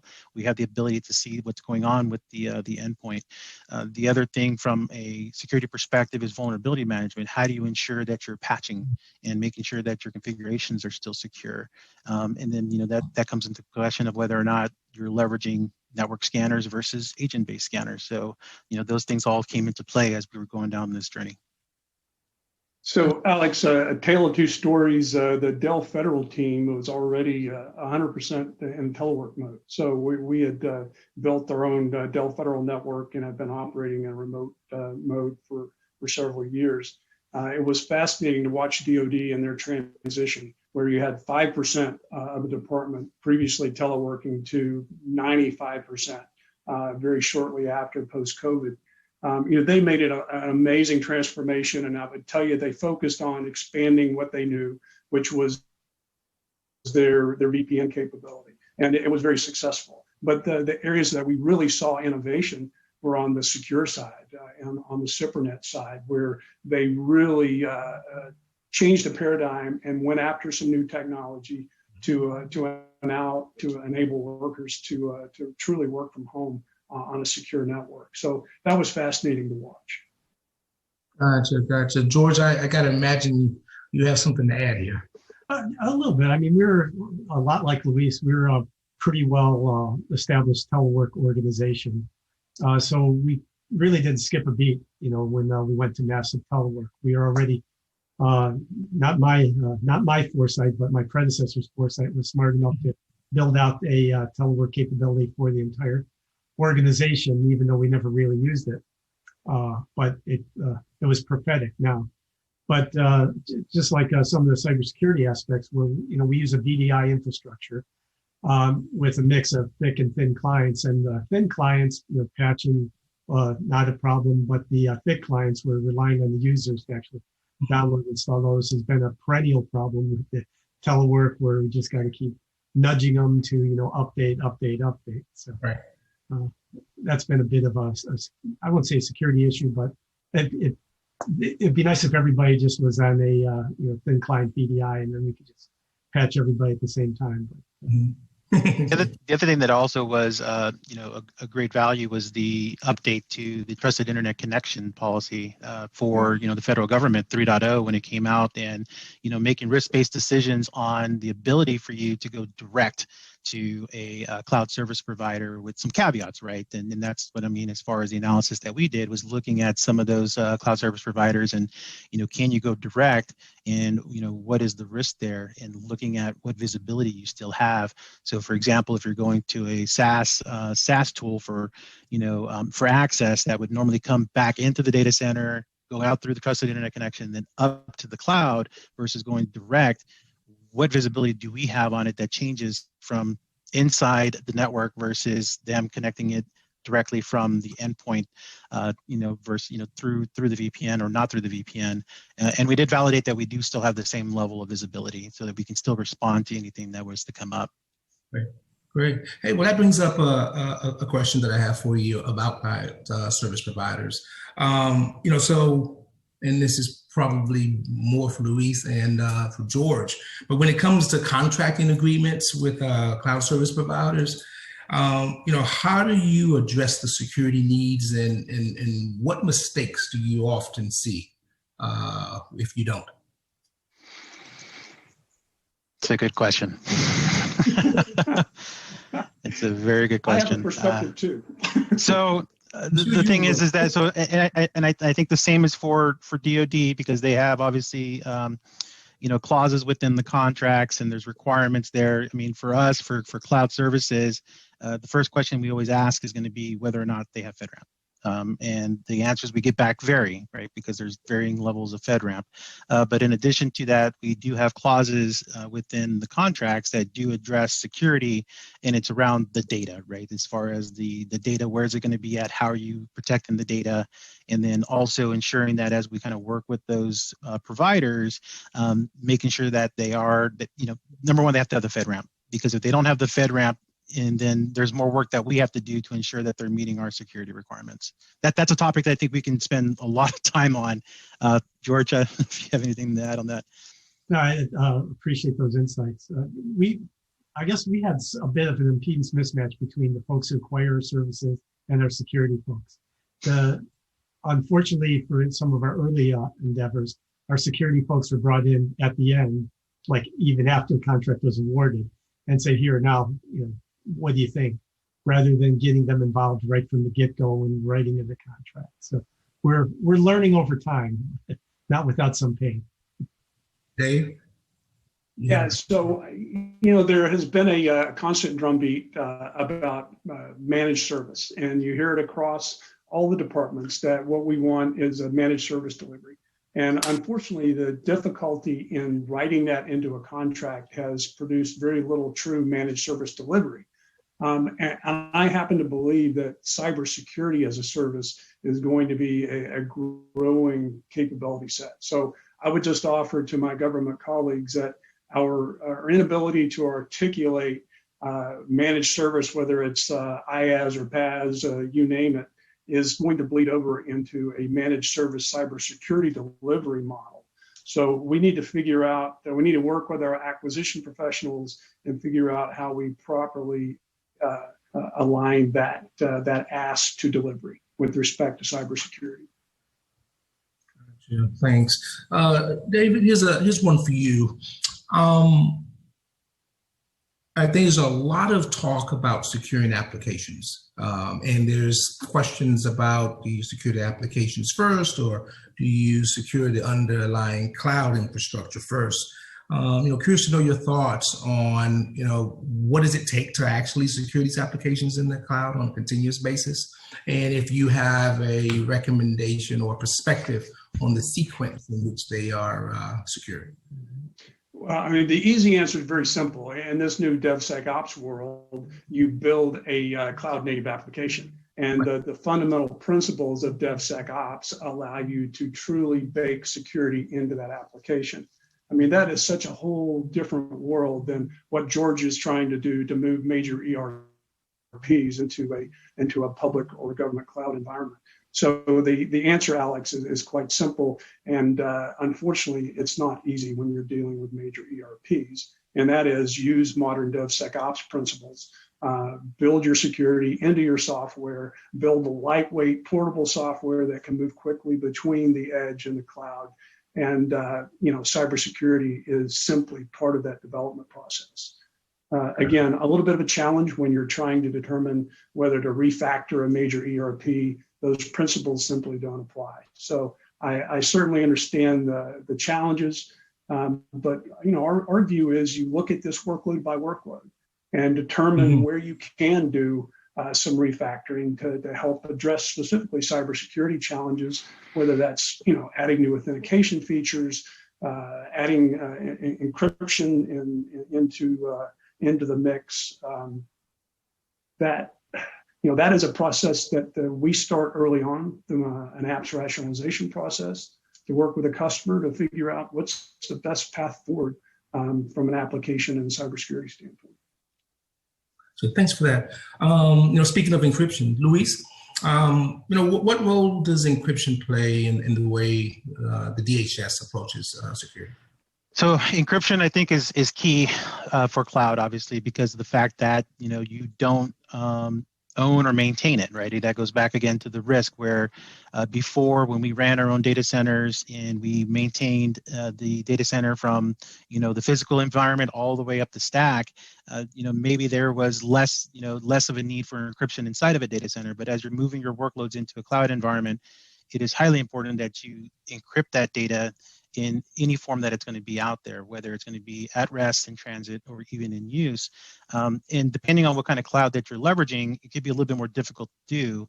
If you're leveraging IaaS, you can pretty much control a lot of the encryption capabilities there without too much of an impact in regards to performance, which is another reason I think that some folks don't do a lot of encryption, because you're obviously looking at performance for your application. But the SaaS is another piece where you also want to ensure that you do encryption. And a lot of the SaaS do encrypt. It's just figuring out what type of methods they use. Are they using their own key that they issue out that you don't have control over, or is it a key that you can bring and provide to that software as a service? And then again, you have to look and figure out if it's a software as a service, the performance should be optimized in order for you to be able to do that encryption. But if you're building out an application yourself, from an IaaS perspective, that you're sitting on top of your own infrastructure, the organization has to determine the best way to ensure that the encryption is being done. And again, it needs to be done not just in transit, but also at rest and also in use as well. Gotcha. Thanks for that. Appreciate it. So a question for the group. I'm not steeped in security. I've dabbled in it, but I always recall one of the primary issues is understanding where the boundaries are and being able to secure those boundaries. With the boundaries now being nebulous, with data kind of being everywhere, it's within a cloud environment. What approaches do you take to ensure that security is able to adapt to protect the data? Interesting you bring up boundaries, because from a federal perspective, most boundaries are referred to from a FISMA boundary, right, as far as what a system looks like. And to your point, how do you actually do the system boundary around the data versus around the system, right? Especially as you start going into microservices, as you start going into different constructs. And I think we're starting to look at that and figure out, okay, well, how about platforms? Let's look at how we're going to be doing the actual boundary around a particular platform. You brought up Devsecops. Devsecops, you want to look at the platform that you're using to build out the capability, right? But then you're still also needing to look at the data and figure out, okay, well, how do we fit the data into a boundary if it's being built with this platform, but now it's being used all over the place?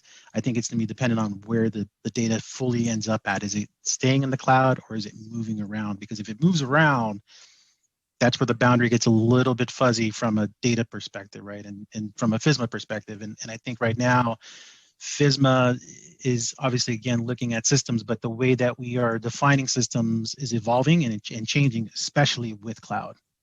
Gotcha. George? I have to echo that and say that's why we do encryption, because you get past that one layer, then the next layer is to steal the data. Hopefully it'll stay encrypted. Gotcha. David? Yeah, I would just say boundaries truly don't exist the way we traditionally looked at boundaries. I mean, they're having all of your users inside a network security boundary simply hasn't existed for many, many years. And we have to look from a zero trust standpoint at that whole journey of capabilities, all the way from the user to the analytics, as I laid out in the front. It's a combination of those technologies that deliver you a cybersecurity solution. When you trust no one and nothing in your enterprise, you have to secure every piece of that connection. As I said, people, data, and info systems, and you got to go after and authenticate everyone through multiple means. You have to protect your data through multiple means. I mean, we talked about encryption. There's obviously other ways, and ultimately secure all components of your information system, again, through multiple means. And that journey will continue for a long time. Yeah, and I think that's been just the paradigm shift. 10 years ago, everybody's worried about securing the network, making sure the plumbing, and assuming a way that if you didn't get into the plumbing, the data's safe. And now we're making that, we're inverting that thinking and saying, well, no, let's assume you've gotten in. Now let's protect the data and not assume the network is safe. Well, that's fair enough. Thank you for that. So George, interested in your perspective on, the various security needs when you find yourself in a multi-cloud environment. And I'm not so sure if you guys are there just yet or headed in that direction, but I think they will require some different and unique things. Yeah, that could be a blessing and a curse, I guess. From the multi-cloud environment, it's good to have competition, that you don't get vendor lock, things like that. But every cloud is managed a little bit differently. Every agreement you have has different specifications. So trying to figure out how to optimize for each one and then going across could be problematic. So. Gotcha. Well, great. We're about to come up on time. There is one question that I have, I think, for the broader group, and it's, when you think about the unique aspects, certainly from your various organizations, and we may not get time to get to this. If there is one thing that stands out with respect to DLA's needs and with respect to the DHS's needs, with respect to the way cloud is implemented, what would that be? The kind of the single most important point. As far as I missed, I think the first part of that, as far as the way that we would like to see cloud implemented, is that the question? Correct. Or the way that you would like to see cloud implemented? Securely. I think that's the answer that we all want, obviously, is a secure implementation. I think one thing that I always mention this on discussions. So from a monitoring and visibility perspective, one thing that I've seen is that from a software as a service perspective, there are some variations on the level of visibility that you get. I would like to be able to see more of a standardization of, okay, from a visibility perspective, this is what you get across across all your SaaSes. What you get from vendor A versus vendor B can vary widely. And you have less control over a SaaS, right, versus what you can do with the infrastructure as a service. So I think that would be one point I would make. Okay, George, we're coming up on time, but if you want to add to that. Yeah, I'd say I have to agree exactly. I mean, the biggest rub that we have with cloud services is trying to understand who's responsible for what. What's the government responsible for? What's the cloud service provider responsible for? And sometimes, well, I wouldn't say sometimes, often we're surprised. And that's when you get into trouble. Right. Well, gentlemen, thank you. This has been insightful. We really do appreciate your time. We hope we'll have an opportunity to interface with you again on some of these topics in the future. So with that, I'm going to prepare to pass the baton to my colleague, Melissa Harris, who will moderate the next panel, which is focused on streamlining the ATO for the cloud. Thanks. Great. Thank you so much, Alex, and to our panelists for kicking off a great discussion about cloud cybersecurity. I look forward to building off of the security angle in this fireside chat on streamlining the ATO for the cloud. And with that, I'd like to introduce our guest, Brian Conrad, who is Fedramp's Cybersecurity Program Manager. Brian joined the team in December of 2018 after serving for over 20 years in the U.S. Marine Corps, where he gained considerable experience in telecommunications, IT, acquisition, and project management. Now, Brian is considered a cloud computing and cybersecurity subject matter expert within the federal government. And at GSA, he leads multiple efforts associated with the Joint Authorization Board's assessment and authorization activities for cloud services across the government. Brian, thank you for joining us. Thank you very much for having me. It's a pleasure to be here, and we love getting out and talking about Fedramp. Yeah, of course. So off the bat, what is it about cloud-based environments and applications that make them a unique cybersecurity challenge? And what practices do you promote at your organizations to help them overcome any challenges? Sure. So Fedramp standardizes the security requirements for authorization and ongoing cybersecurity of cloud services. And so we provide we provide transparency into how the cloud service providers are addressing security issues. One of the biggest challenges is understanding that cloud is a shared security model. So when a cloud service offering gets a Fedramp authorization, it's getting a stamp of approval that it meets certain requirements. And I speak mostly from the JAB side, the Joint Authorization Board side. But, when agencies use these authorized cloud services, they have responsibilities as well.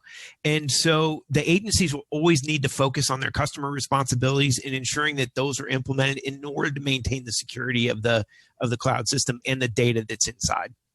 If it's implemented properly, there's a significant level of effort the industry holds when it comes to security. And excuse me.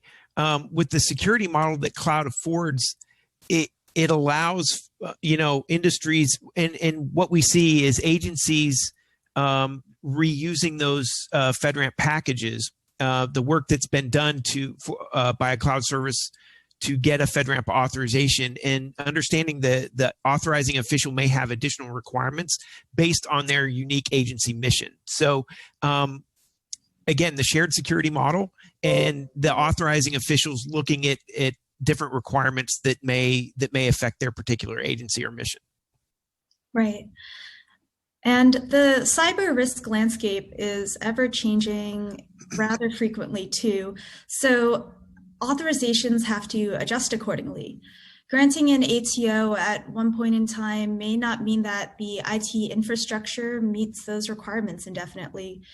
Is there a way to automate a continuous ATO process? Or how are you and how can other agencies continuously verify cloud infrastructure and applications as the threat landscape changes? That's a great question, and that's something that we hear quite a bit. And fortunately, Fedramp post-authorization has a very robust continuous monitoring program. So at least, again, from my perspective in working with the cloud service providers that have JAB authorizations, there are monthly deliverables by the cloud service, and the JAB review teams actually produce one-page reports for agencies to use and to see, and so they get visibility on just how well the cloud service providers are doing in addressing vulnerabilities and taking actions to ensure that that their cloud services remain secure. And those are watched very closely by the Joint Authorization Board as well. So if we find cloud service providers that aren't necessarily keeping up with the Fedramp requirements, they're asked to do so, and we expect them to do so as part of having a Fedramp authorization. So cloud service providers also have to complete an annual assessment on top of the monthly vulnerability scans, as well as we expect cloud service providers to report even suspected incidents that may occur within their boundary. These are some ways that we're trying to keep track of, and successfully keeping track of, the cybersecurity posture of those authorized cloud services. Right.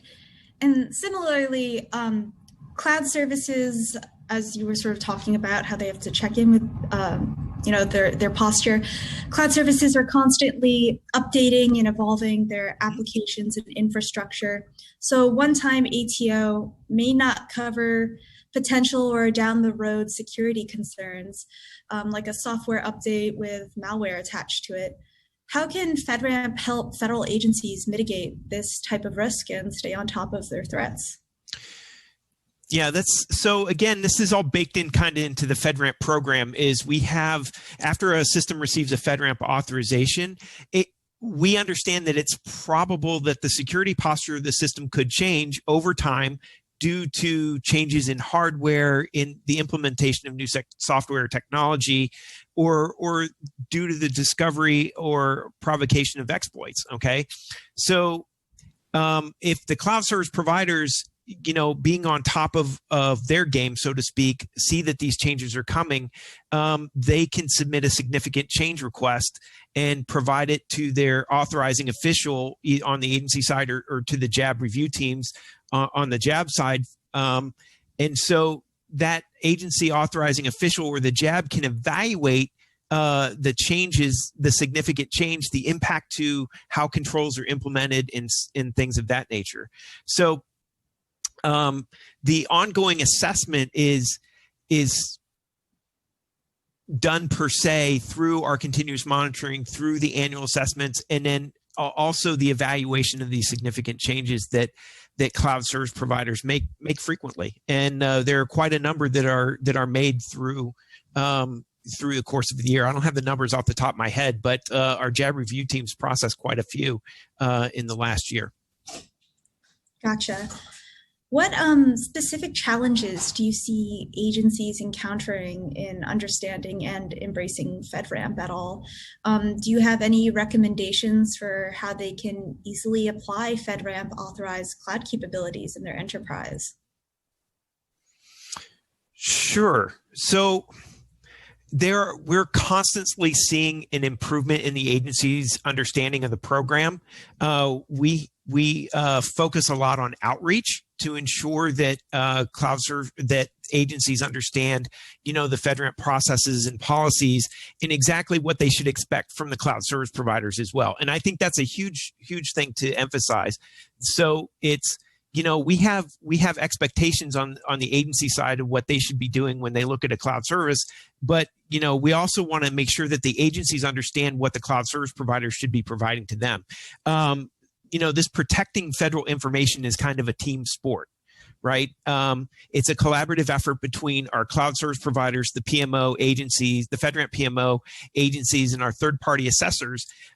Everybody has different roles in that, but it's very important to understand, from an agency's perspective, what the cloud service providers should be doing.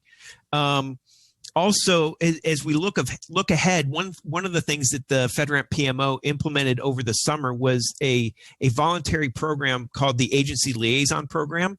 The goal is creating this program is to increase the collaboration, promote a unified understanding of Fedramp, and institute formal feedback channels within the agencies to the PMO. So essentially, agencies can volunteer to designate a person to be their Fedramp liaison.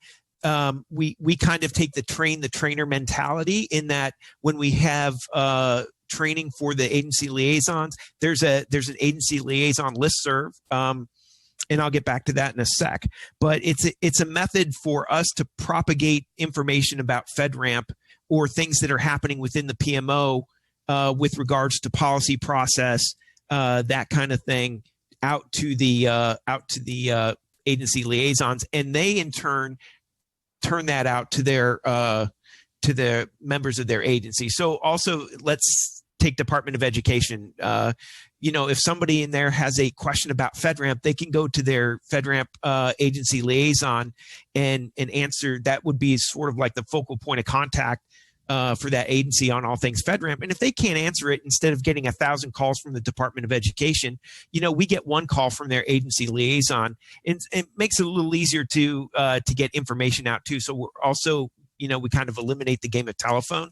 I mentioned previously the agency liaison listserv. That has been very helpful when getting information out to agencies with regards to the 4 emergency directives that we've sent responses to over the course of this year so far. And so by all measure, the feedback that we're getting about the agency liaison program has been nothing but positive. Yeah, that sounds like a great dynamic. And it definitely also makes it sound like it's a much easier process to incorporate Fedramp's authorization in cloud adoption across agencies. So just sort of piggybacking off of that, many people tend to be excited about adopting cloud solutions, but oftentimes they tend to think that security compliance can be a lift or something that can hold them back from adopting certain emerging technologies. So how do you hope to break this mindset? This liaison program sounds like a great starting point, but could it be changing the culture around security? Is it maybe a matter of ensuring acquisition of solutions with security baked in, or what are your thoughts? So there is a lot of innovation coming out, and it's really cool that Fedramp is kind of sitting in the middle between, my apologies. Sitting in between the cloud service providers and the agencies, and then so we see the cloud service providers innovating, introducing new technology, and we see, on the other hand, the agencies, moving towards the cloud to adopt this technology. And with Fedramp serving as a bridge, once products go through this process, Fedramp provides the agencies, allows the agencies to quickly onboard and use these innovative services. So once a cloud service gets a Fedramp authorization, we have guides for reuse that are available on our website. So agencies can use those as kind of job aids to help understand what their responsibilities are in using an existing Fedramp authorization. We also understand, that collaboration with industry is key. Okay. And one example of that, and one that I've been involved with sort of deeply, is, Fedramp is soon going to be releasing guidance on securing and scanning containers for use in the cloud. So this guidance, we originally authored it, and then we held a technical exchange meeting with cloud service providers who are actively using this technology, and got their feedback. So our document, the fidelity of our document, and the guidance it provides would be much better and much more relevant to the stakeholder community. In addition to that, we held a public comment period where we had the opportunity for our cloud service provider, or not just the cloud service providers, but the third-party assessors. And those are the folks that have to go out and actually assess this technology against Fedramp standards. It was really great to get all the feedback that we got from them. We almost got too much. And the challenge with writing policy for Fedramp is we have to understand the entire landscape. And so when I speak to cloud service providers specifically, I tell them that, our policy has to be broad. And I sort of call it the guardrails on a road, akin to guardrails on a road. We want to keep everybody within the guardrails, but we understand that there's enough difference between technology implementation and, the size of business in the service model, that we can't expect everybody to go up and down the center lane. So we have to intentionally keep our policy and our guidance and requirements broad enough to fit all of the, basically anybody from industry who wants to come into Fedramp inside. Right. And I also just wanted to touch upon one of the big security matters of the year, and that's the mass move to telework. It's pushed agencies both to rely heavily on cloud-based capabilities, but it's also brought a bunch of new cybersecurity challenges. So beyond the usual obstacles you face in helping organizations secure their cloud environments, what have the conditions brought by telework done to change your cybersecurity challenges for your organization and the agencies you serve? So you hit it right on the head, Melissa. The ability to work remotely and virtually in a secure environment is more important than ever. And where, that's where these authorized cloud services, we saw a sudden shift to go to cloud-based products and services. And that sudden growth in virtual work emphasized the value of cloud offerings, but also the importance of secure cloud offerings. And so we keep track of the number of authorized cloud services that are reused across the government. And as you can imagine, this year that number skyrocketed. Again, I don't have the specific numbers off the top of my head, but for obvious reasons, we saw the numbers of reuses skyrocket. And so through Fedramp, we enable the federal government to accelerate the adoption of cloud computing by creating those transparent security standards. So when somebody gets a Fedramp package, gets access to a Fedramp package, they can see exactly what that cloud service is doing.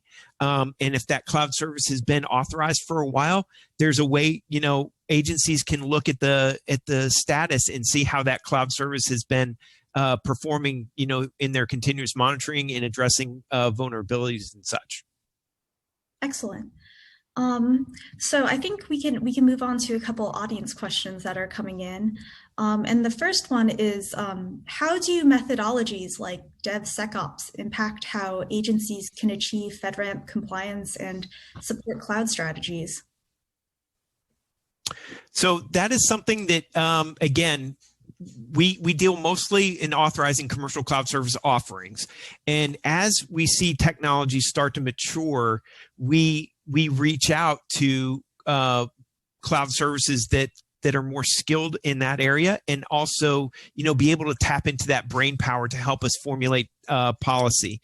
Again, I'll walk back to the example of the container security document. That was the initial draft was written by the cloud service, by the PMO, excuse me. But the success story in that is reaching out and collaborating with industry to understand best practices and see where we can formulate our policy to support the implementation of emerging technologies. Great. And the next audience question is, how have you seen agencies use and reuse ATO since COVID-19 started?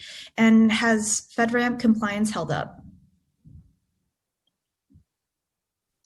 Yeah, like I mentioned, the number of reuses we've seen over the year, especially started spiking around the March-April timeframe, as you can imagine. We've also, in the past 2 years, doubled the number of authorized products we have in our catalog. So in the first 6 years of Fedramp, we got 100 authorized products, and in the past 2 years, we added another 100.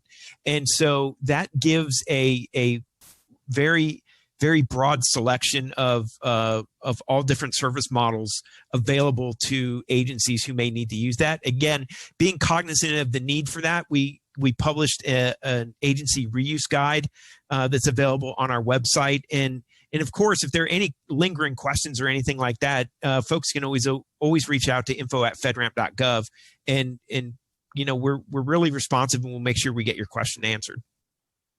Right. And I just have one last question as we're running up on time, and that is, how can Fedramp and the CDM program work together to maximize security for federal agencies that are moving to the cloud?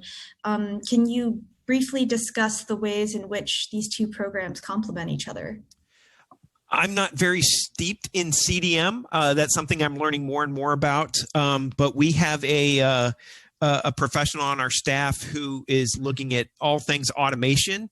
And, that's one of the things that we're trying to do, is seeing where we can help provide visibility to agencies in a more broader sense on how the status of cloud service providers. Great. Thank you for your insights, Brian. It's been a fantastic conversation, and thank you for all the work you do at Fedramp. My pleasure. Thank you for having me. Great. I'll now pass the baton over to Jeff Gerber, Government CIO's Senior Portfolio Director, as he kicks off our last panel, What Makes a Good Multi-Cloud Environment? All right. Thank you, Melissa, and thank you to all of our panelists and moderators who have already spoken today. This GCIO Cloud Summit has been extremely insightful for us who are planning or actively deploying scalable, secure cloud environments for our customers and products. Our next topic, as Melissa mentioned, is what makes a good multi-cloud environment, and we hope to maintain the momentum that the previous sessions have garnered.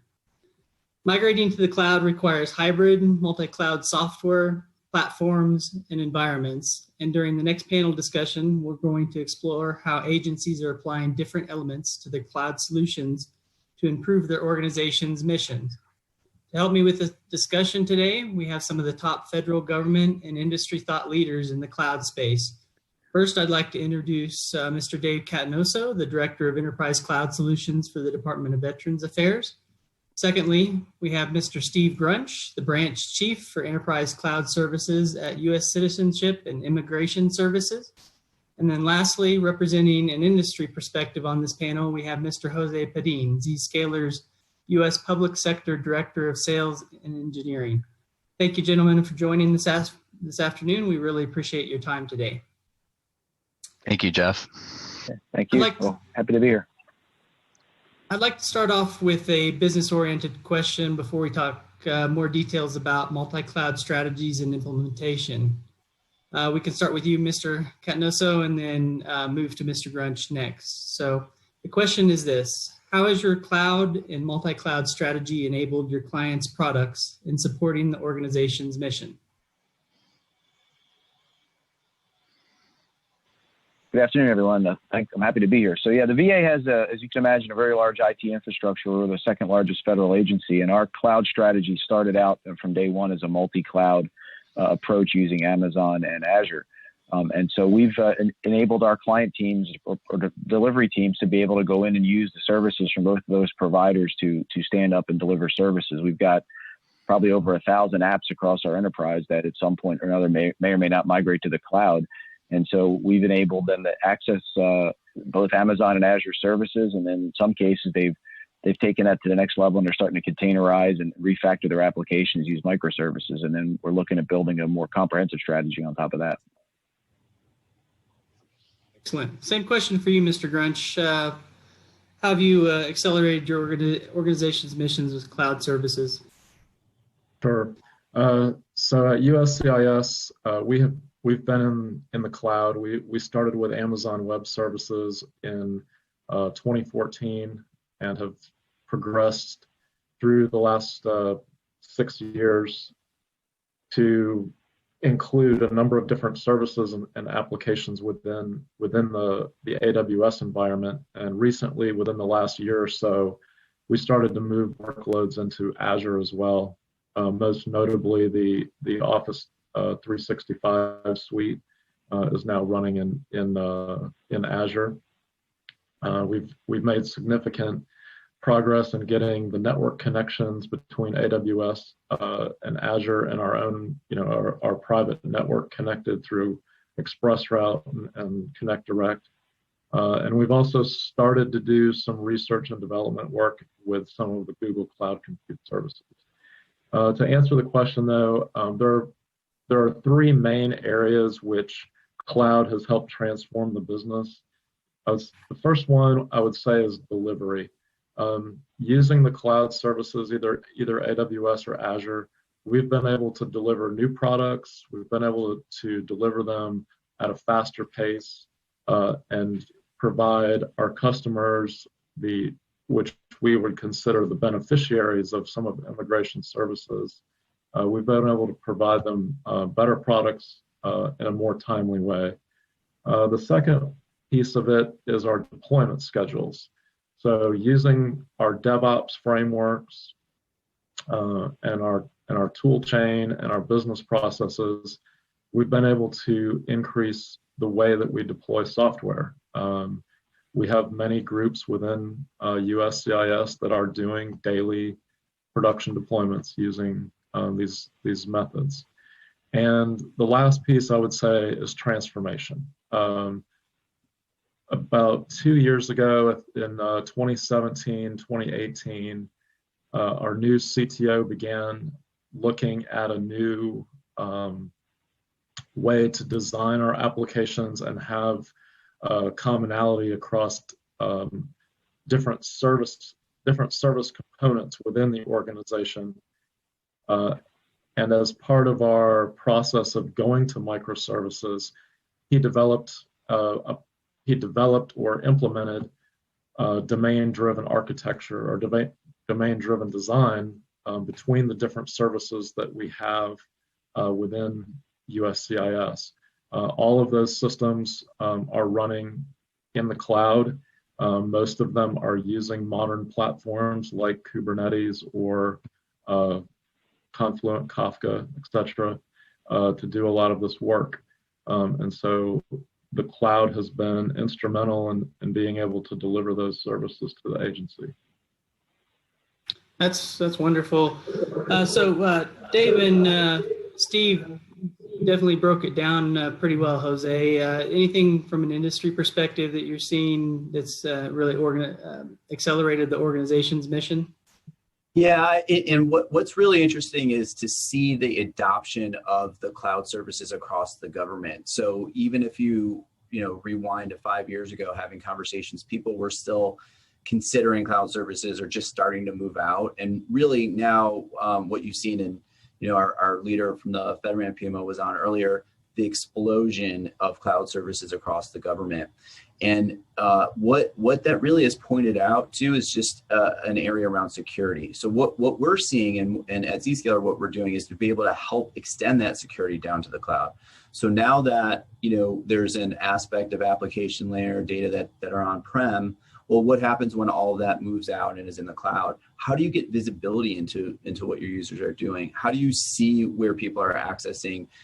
If you have an abstraction layer of the service and it's running on multiple clouds, how do you know what's happening from a security policy perspective within these clouds? So there's a lot of questions that get raised as infrastructure as a service is adopted more in the federal government, as software as a service is adopted more in the federal government. Now the question around security, compliance, and visibility come to play. And that's something that Zscaler has been able to help the federal government with, is to get that visibility and to add that security where the users and the data happen to be, which today is now in the cloud. Excellent. So let's, Dave, can we pull on that thread a little bit more from the VA's expertise? So how have enterprise cloud service offerings matured for you all over the past couple of years to support multiple cloud strategies? And what do you see some of those key elements of the evolution being? So we started our maturing our journey back in late 2017, early 2018 timeframe with the formation of our office and the establishment of the enterprise cloud. Right around that same time, our Exchange team managed to do one of the largest migrations of about 500,000 email accounts up to Office 365.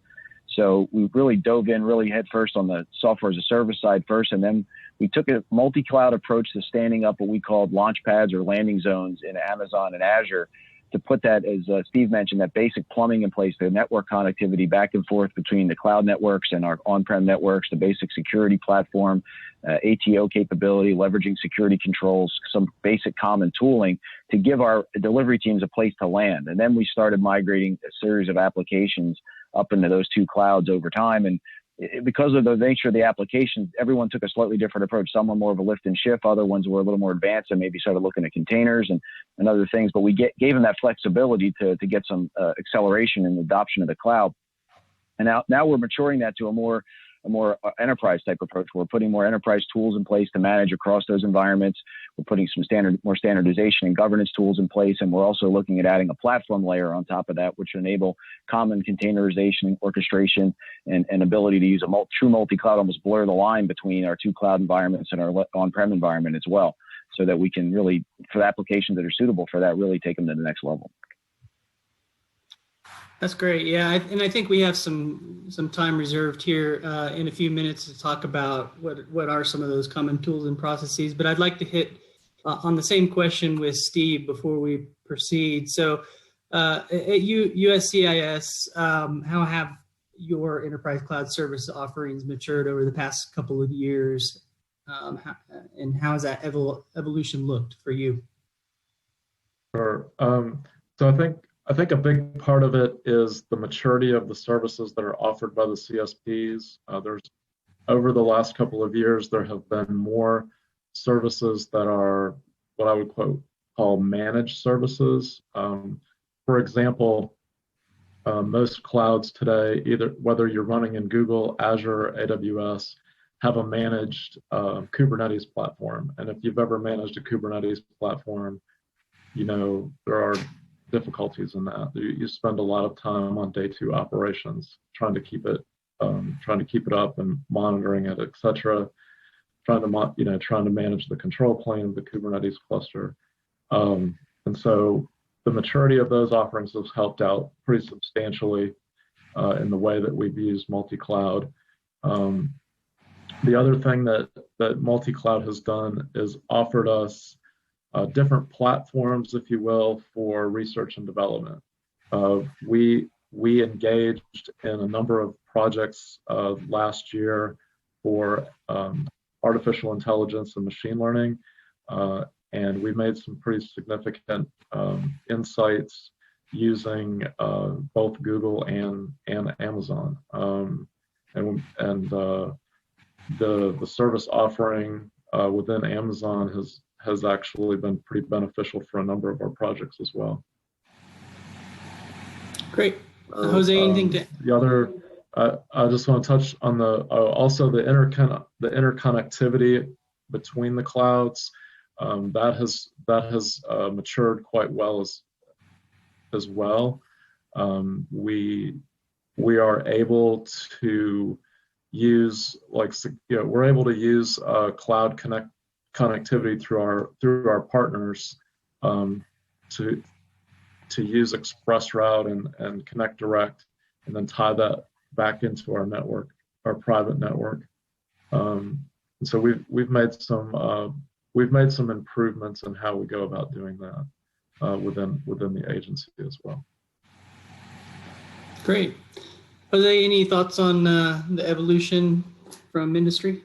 Yeah, and David and Steve hit on two great points. So, what we're really seeing is, if you think about the term multi-cloud, right? What does multi-cloud mean? I'm leveraging multiple clouds. Well, the flip of that is single cloud, right? And so what really happened is, as people were investigating leveraging cloud, especially infrastructure as a service, we kind of had this mindset that we had with traditional IT, which is, I'm going to buy endpoints. I'm going to go have all my vendors give me quotes, and I'm going to buy 500,000 endpoints, or I'm going to buy storage, and I'm going to standardize on one storage, or I'm going to buy servers, and I'm going to standardize on one server.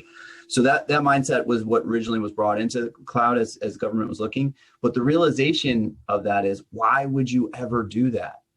Today, especially, Steve pointed out, there's amazing things that are going on in what you can do from an AI perspective in some of these clouds, where there's an advantage that you want to use for your agency. Other clouds may specialize in different technology, and there are other reasons why you want to use that. So really, the realization is, single cloud was never a real long-term strategy. Multi-cloud is the strategy for the government going forward. It's not really a debate. So being able to take that into consideration, look at technologies that can be able to, prevent locking you in. There's a lot of ways that vendors are trying to bring you into cloud services only provided by one. But look at open API infrastructure. Look at the ability to support multiple different layers of infrastructure. Look at multiple layers of containerization and how you can support that. Because multi-cloud is the way that the federal government will consume the cloud going forward. Absolutely. Good points, gentlemen. So I think we've hit on a few of the common tools or processes to employ and promote multi-cloud environments. Are there any others, Dave, that you'd like to highlight? Sure. So in addition to putting the container orchestration platform in place, we're also looking at things like governance tools, cost management tools.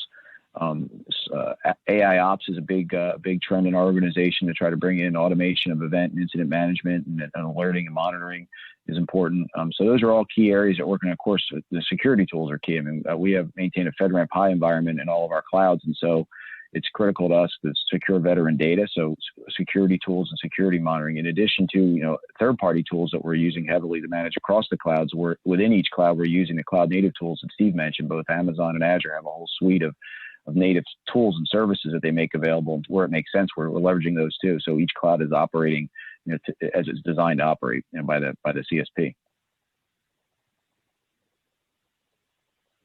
Yeah, Steve, you mentioned a number of common tools and processes, AWS and Azure native tools for your AI work. Anything else you'd like to highlight? Yeah, so I think if you want to do successful multi-cloud within an agency or even within a private company, there are a few processes that I think are critically important. One of them is centralized governance, right? You have a governing body, whether that's your enterprise architecture board, a technical review board. You have a centralized governing body that determines, which cloud environments you're going to use, how things are going to be procured, and those decisions are made from a central point. So the way that your agency is organized can help facilitate that, whether that's through your infrastructure division or whatever. the centralized governance is a big part of that. Along with the governance is also centralized procurement decisions. So the way that we did our cloud contracts here at USCIS, no matter what cloud that you decide to go to, all of the contracting and the procurement of those services are done through a single contract, at least on the infrastructure side. The labor side is a different, is organized much differently for different reasons, but we've centralized our ability to procure any cloud CSP from an infrastructure perspective, such as IaaS, through a single contract vehicle. The other pieces that that David was talking about, having common DevOps platforms, a common tool set that is used across all of the clouds is also important. And then the cost, and then your ability to collect cost information across all three clouds has been critically important for us as well. Thanks, Steve. Jose, anything to add on common tools and processes for multi-cloud? Yeah, and a couple points. So if we think about what happens when you use multiple clouds, right? There, especially it looks like there's a lot of conversation around infrastructure as a service and application tier, right? So I have applications and they're leveraged in multiple different clouds. How do the users get access to that? So when we move up the stack to kind of the user being able to get access to the application, we need to think about that in our strategy. So there are ways that we can create access methods. And so one of those tools is a zero trust security platform that can allow users the ability to get access to the applications wherever they may be hosted, whether they're in, infrastructure as a service, AW, or on-prem, whatever it happens to be. That place that a user will always go to and connect into the application as it's defined in a zero trust perspective. And then on the back end of that system, you can define wherever that application wants to live. So it makes it easier for you to abstract the infrastructure where the applications are tiered from the user so that you can leverage multi-cloud. So if you want to move to a different cloud tomorrow, you can do that. The users don't have to be part of that migration plan. There doesn't have to be a communication that goes out to the user base saying, now here's how you get access to your app because we move something on the back end. We want to make that as seamless as possible and as secure as possible. So when you're moving up the stack and looking at the application tier, there's some tools to do that. And I think a zero trust security platform is critical in that. And then just when it comes down to some of the ways that we can look at the actual security of the users that are being applied across this, wherever they happen to be, there's ways that you can make sure that you get that visibility into what's happening as well, because that sometimes is a challenge or an area that's lost. If you have your tooling set up in one cloud to be able to see what's happening from an instrumentation perspective or from a security compliance perspective, it can sometimes be a challenge to move to other clouds. So looking at tools that create that ability to get visibility to security across clouds, that's a great thing to think about, and do it up front where it's not a bolt-on at the end after you get down into these application migrations and leveraging the multi-cloud up front. Yeah, great points. So, I think we've all talked about how platforms, containerizations, and private clouds do play into the multi-cloud strategy. Obviously we wouldn't be on this session together if that weren't the case. And you've all exhibited some of those elements within your answers here today. But Steve, can you break it down into layman's terms? When you're talking to your CIO, how these all play together with each other. So first, our strategy at USCIS is a container-first strategy. When we build new applications within the agency, or when we start transforming services, we're looking at doing that on a container platform. The way that multi-cloud has helped with that is that today, if we want to deploy a Kubernetes cluster to any of the cloud environments, all of the clouds providers make that pretty easy for us to do. If we want to manage Kubernetes cluster in any of them, we can stand it up. There are tools out there also that if we want to stand up, commercial clusters such as OpenShift or other products, we can do that pretty easily as well.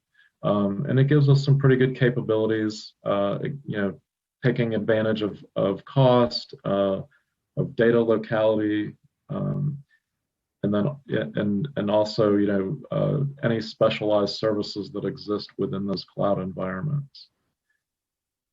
So it kind of goes back to we're using multi-cloud to deliver best-in-class products, expedited delivery back out to our customers, and transformation of these different business processes, and each cloud offers us capabilities to do that.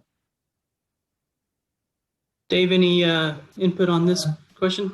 Well, sure. I'll just double down on what Steve said. I mean, IT modernization and digital transformation are a big part of VA's strategy going forward, and our main focus is delivering innovative services and accelerating our rate of innovation to get services to veterans and our staff members that serve veterans directly. So we're taking advantage of all that these cloud platforms and even our on-prem infrastructure has to offer, whether it's cloud native services and more importantly, containerization is becoming a focus for that. And Steve already kind of covered how easy that's becoming, how easy it is to do these days with the different tools that are available. We're definitely moving that, and we're also moving in a Devsecops direction where we're moving more agilely, or we're moving oriented to a product line management approach. We're making a lot of changes in parallel as part of our modernization effort, all focused around the goal of innovation and delivery of services to veterans and securing their data, of course. So that's really how I would explain it, or when we talk to our CIO and our senior leadership. We've been really blessed at the VA that we've had a great senior leadership team that's kind of set the strategy and has given us the air cover we need to move forward in the direction. And I think that's key to any organization that's trying to do that. In addition to the central organization that Steve mentioned, you need a good leadership team that's championing the event, because organizational change and technology change is difficult. And if you have good leadership and direction, it helps make it a little easier. Absolutely. So Jose, you hit on two really good elements of platforms, containerization, private clouds, with regard to zero trust security and visibility across that. Any other main points you'd like to make? Yeah, and again, this is great to see the federal government go down this path. CI/CD, continuous improvement, continuous development, is a strategy that helps us remain innovative. So the VA, driving towards innovation and adopting this methodology is critical. The one thing that we see happen, and I would recommend anyone looking, to go down this path from a containerization, is, first of all, yes, use containerization. It's a great technology. It's gonna create that abstraction from the infrastructure as a service, tons of flexibility. But misconfiguration of the container, this is where a lot of exploit happens. So if you think about from a Fedramp perspective, at Zscaler, we have 3 cloud services that have Fedramp. There's a lot that goes into making sure that our services are compliant and a third-party accreditation along that. But when the government rolls out infrastructure as a service, there's not always that same third-party accreditation and inspection of all the changes that are happening. So it's important to understand, one, that when you move to containerization, your security model is now dynamic.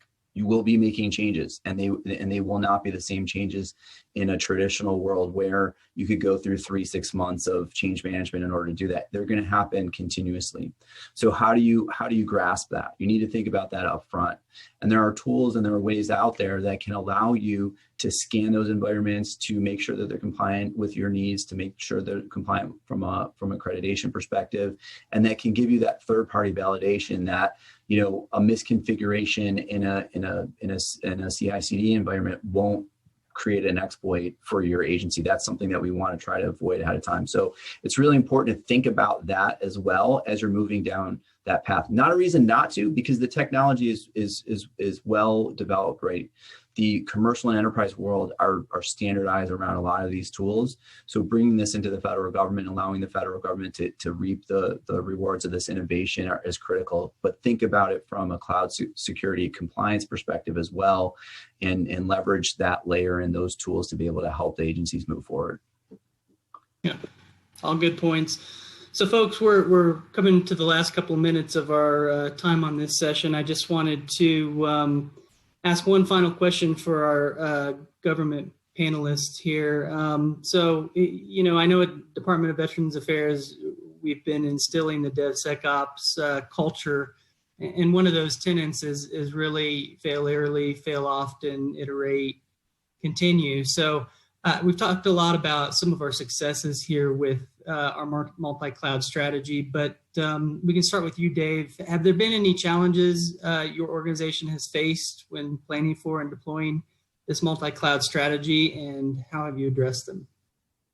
Sure. So you can imagine it's a very complex endeavor to try to move forward here. We had some challenges in the early days figuring out how to do the acquisitions and put the right infrastructure or acquisition structures in place to get the cloud capacity on contract, how to structure that versus the labor contracts that we have, and also we leverage our actual VA staff to do the work, right? And training, organizational change, all those things are difficult. I mean, some of the things we're dealing with now, we've kind of matured past that.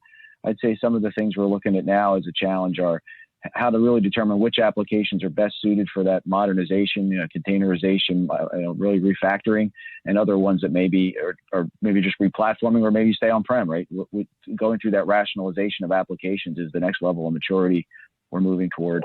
I think that's probably one of the biggest things, then determining where to host them, which platform particularly. We want to make that as transparent as possible, or not transparent to the customer. Then they shouldn't care where we host it. The IT team should be able to figure out where an application is hosted, and the customer should get great service, and it shouldn't really matter whether they're in our container environment, a regular cloud, or on-prem environment. It should really be good quality service regardless of where they're delivered from. Absolutely. Same question to you, Steve. Yeah, I think for us, so governance was a kind of a challenge for us in the beginning as we started to integrate more clouds into our environment. I think we have a pretty good handle on that now, but like has been mentioned in the call, having good leadership at the top from the CIO down, to the actual implementation, the team leads that run the implementation teams, kind of all binding together. Having good communication channels throughout the environment has helped tremendously in the governance area. And I would say the other area that we kind of experienced a challenge and we're able to get control of it was just spending money in the cloud. The different delivery teams come with different skill sets. When applications are moved to the cloud, they don't all migrate the same way. There's different migration strategies that occur. But at the end of the day, what we've learned is that you can't just migrate something to the cloud and say you're done, right? It is a continuous evolutionary process. Keep that thing running as efficiently as possible, and to continue to look at ways to make it operate more efficiently, no matter what cloud it's in.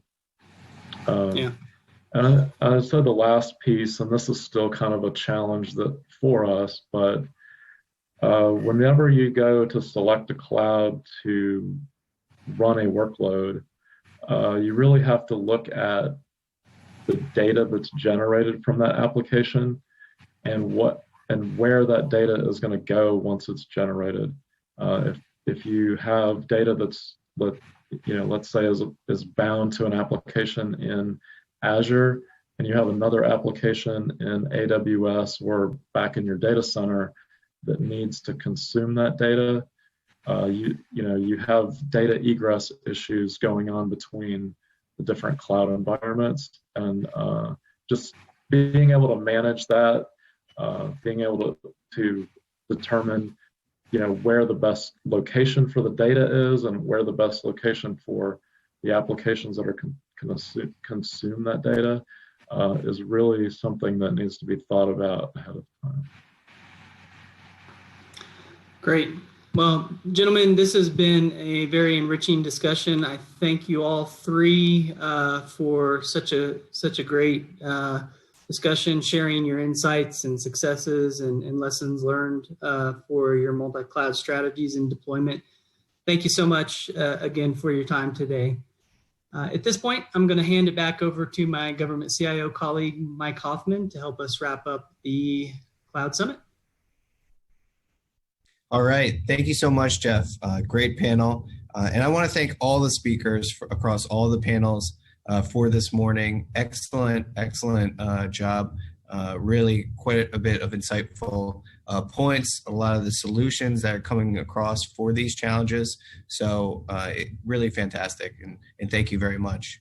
I also wanted to, before we wrap up, thank again our sponsors, Dell Technologies, as well as ServiceNow, Zscaler, and Cognosante. Thank you again for helping us make this morning possible. And we were lucky enough to hear from quite a few of you as part of these panels and the different solutions that you're providing as well.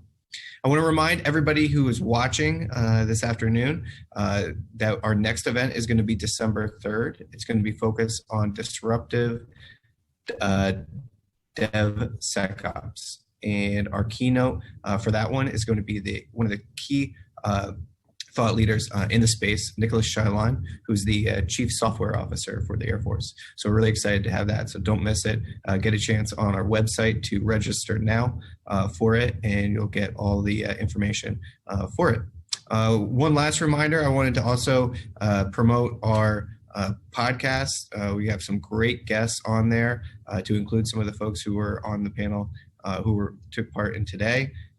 We have our podcast on anywhere you get your podcasts, whether it be iTunes, Google Play, or what have you.